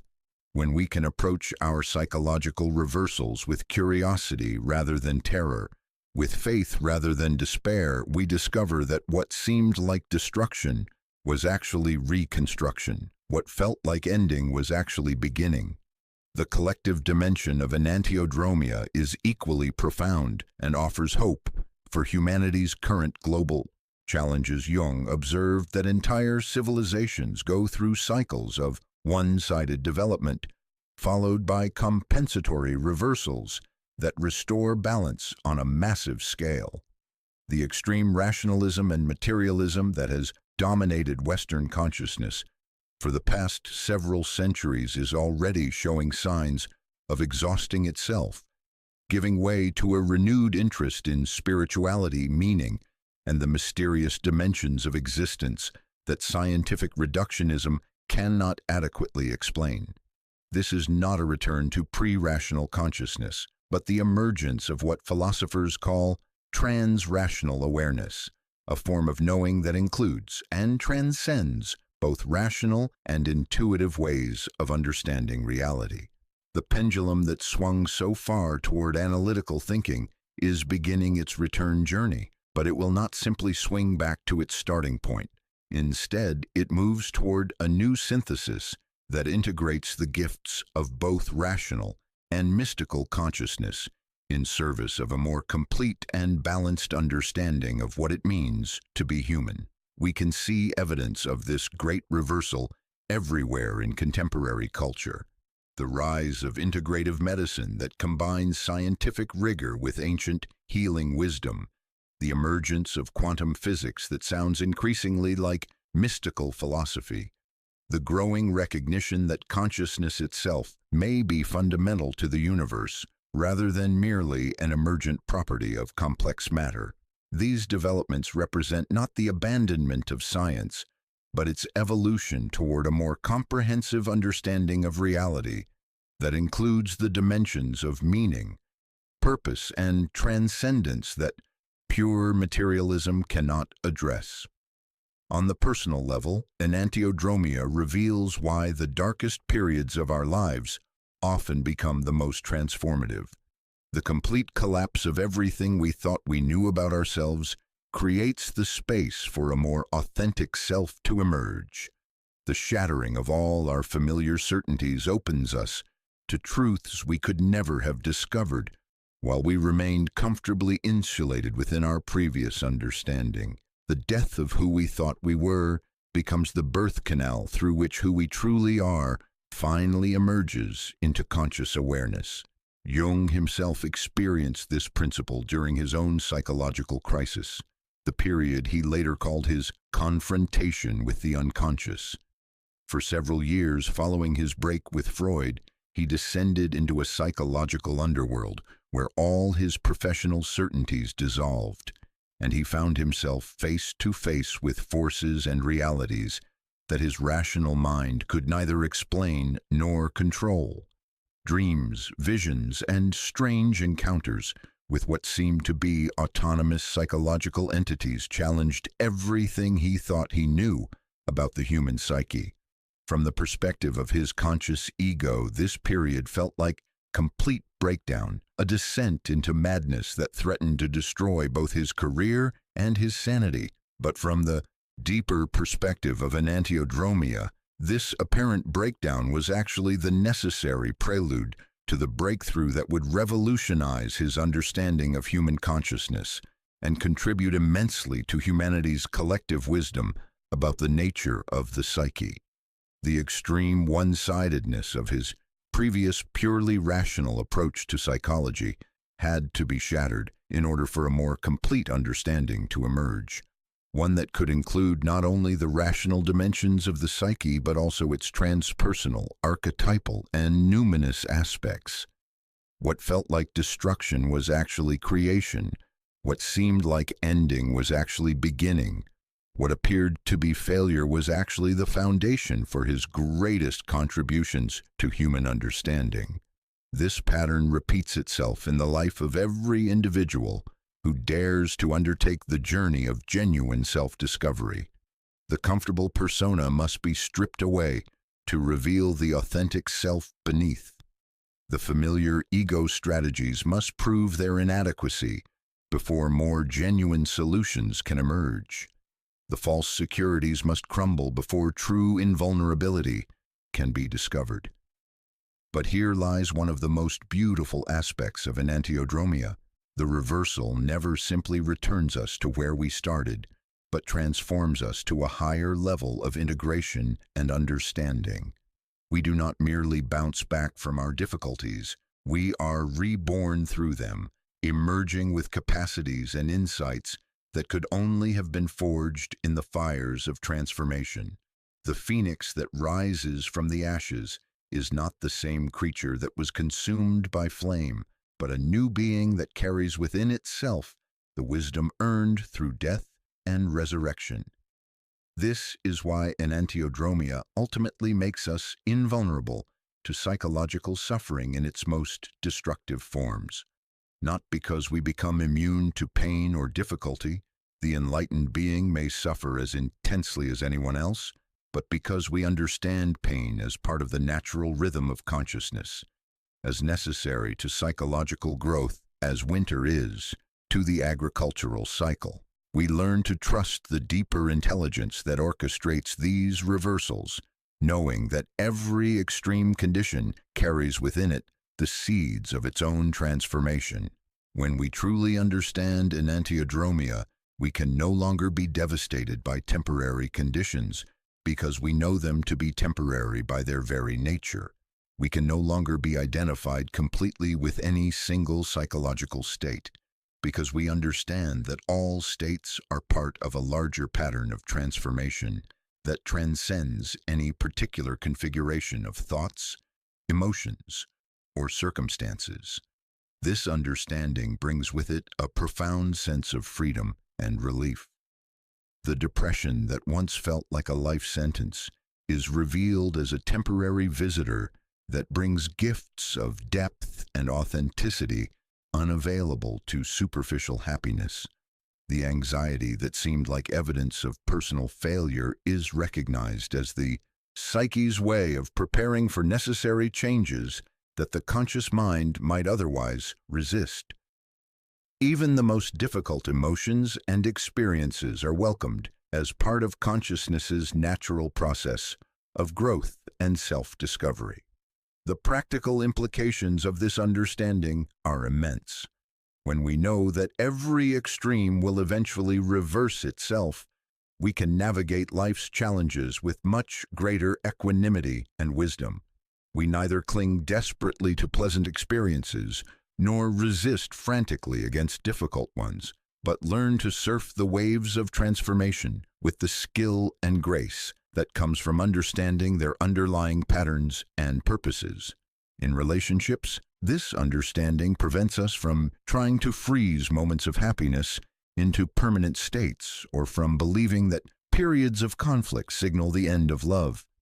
We learn to see both harmony and discord as phases in the natural rhythm of intimate connection, each serving its own purpose in the deeper pattern of mutual growth and discovery. In our creative work, enantiodromia frees us from the paralysis that comes from expecting consistent inspiration or fearing creative blocks as signs of failure. We understand both productivity and fallow periods as necessary parts of the creative cycle, each preparing the ground for the other in an endless dance of expression and renewal. Even in our relationship with death, both literal and metaphorical, this principle offers profound comfort and wisdom. Every death, every ending, every loss contains within it the promise of new life, new beginnings, new discoveries. This is not mere wishful thinking, but a precise description of how consciousness actually operates at its deepest levels. Nothing is ever truly lost because consciousness itself cannot be destroyed. It can only transform from one expression to another in the endless play of cosmic creativity. As we near the end of our exploration of enantiodromia, we must acknowledge that this principle requires great faith to embrace fully. The ego, with its investment in control and predictability, naturally resists the idea that our current difficulties are actually blessings in disguise, that our apparent failures might be successes viewed from a higher perspective, that our deepest suffering might be the necessary prelude to our greatest joy. But this faith is not blind belief, but earned trust, the result of witnessing enantiodromia at work in our own lives and in the lives of others who have walked the path of transformation before us. Every time we emerge from a dark period stronger and wiser than we entered it, every time apparent disaster reveals itself as disguised opportunity, every time breakdown leads to breakthrough, our trust in this principle deepens and our capacity to cooperate with it increases. In the end, enantiodromia reveals that the universe is not a machine grinding toward entropy and meaninglessness, but a living organism engaged in endless cycles of death and rebirth, dissolution and recreation, forgetting and remembering. We are not separate from this cosmic process, but expressions of it, not victims of random circumstances, but participants in a meaningful transformation that serves purposes far greater than our personal understanding. When we align ourselves with this deeper rhythm, when we learn to trust the wisdom of reversal and transformation, when we recognize every extreme as pregnant with its own opposite, we discover a form of invulnerability that no external circumstance can touch. We become like the eternal witness that observes all changes without being changed, like the space in which all movements occur without being moved, like the consciousness in which all experiences arise and pass away without being affected by them. This is the ultimate gift of enantiodromia, the recognition that we are not the temporary contents of consciousness, but consciousness itself, temporarily expressing itself through particular forms and experiences for the sheer joy of knowing itself in countless ways. From this perspective, every reversal is a homecoming, every transformation a recognition, every ending a new beginning in the endless story of awareness discovering and celebrating its own infinite nature. Nothing can hurt us anymore because we understand that hurt and healing, pain and pleasure, loss and gain are all waves in the ocean of our essential being. And we are not the waves, but the ocean itself, eternal, unchanging, indestructible, forever transforming itself through the beautiful principle of enantiodromia that ensures no condition can last forever, except the consciousness in which all conditions appear and disappear like dreams in the infinite mind of the Absolute.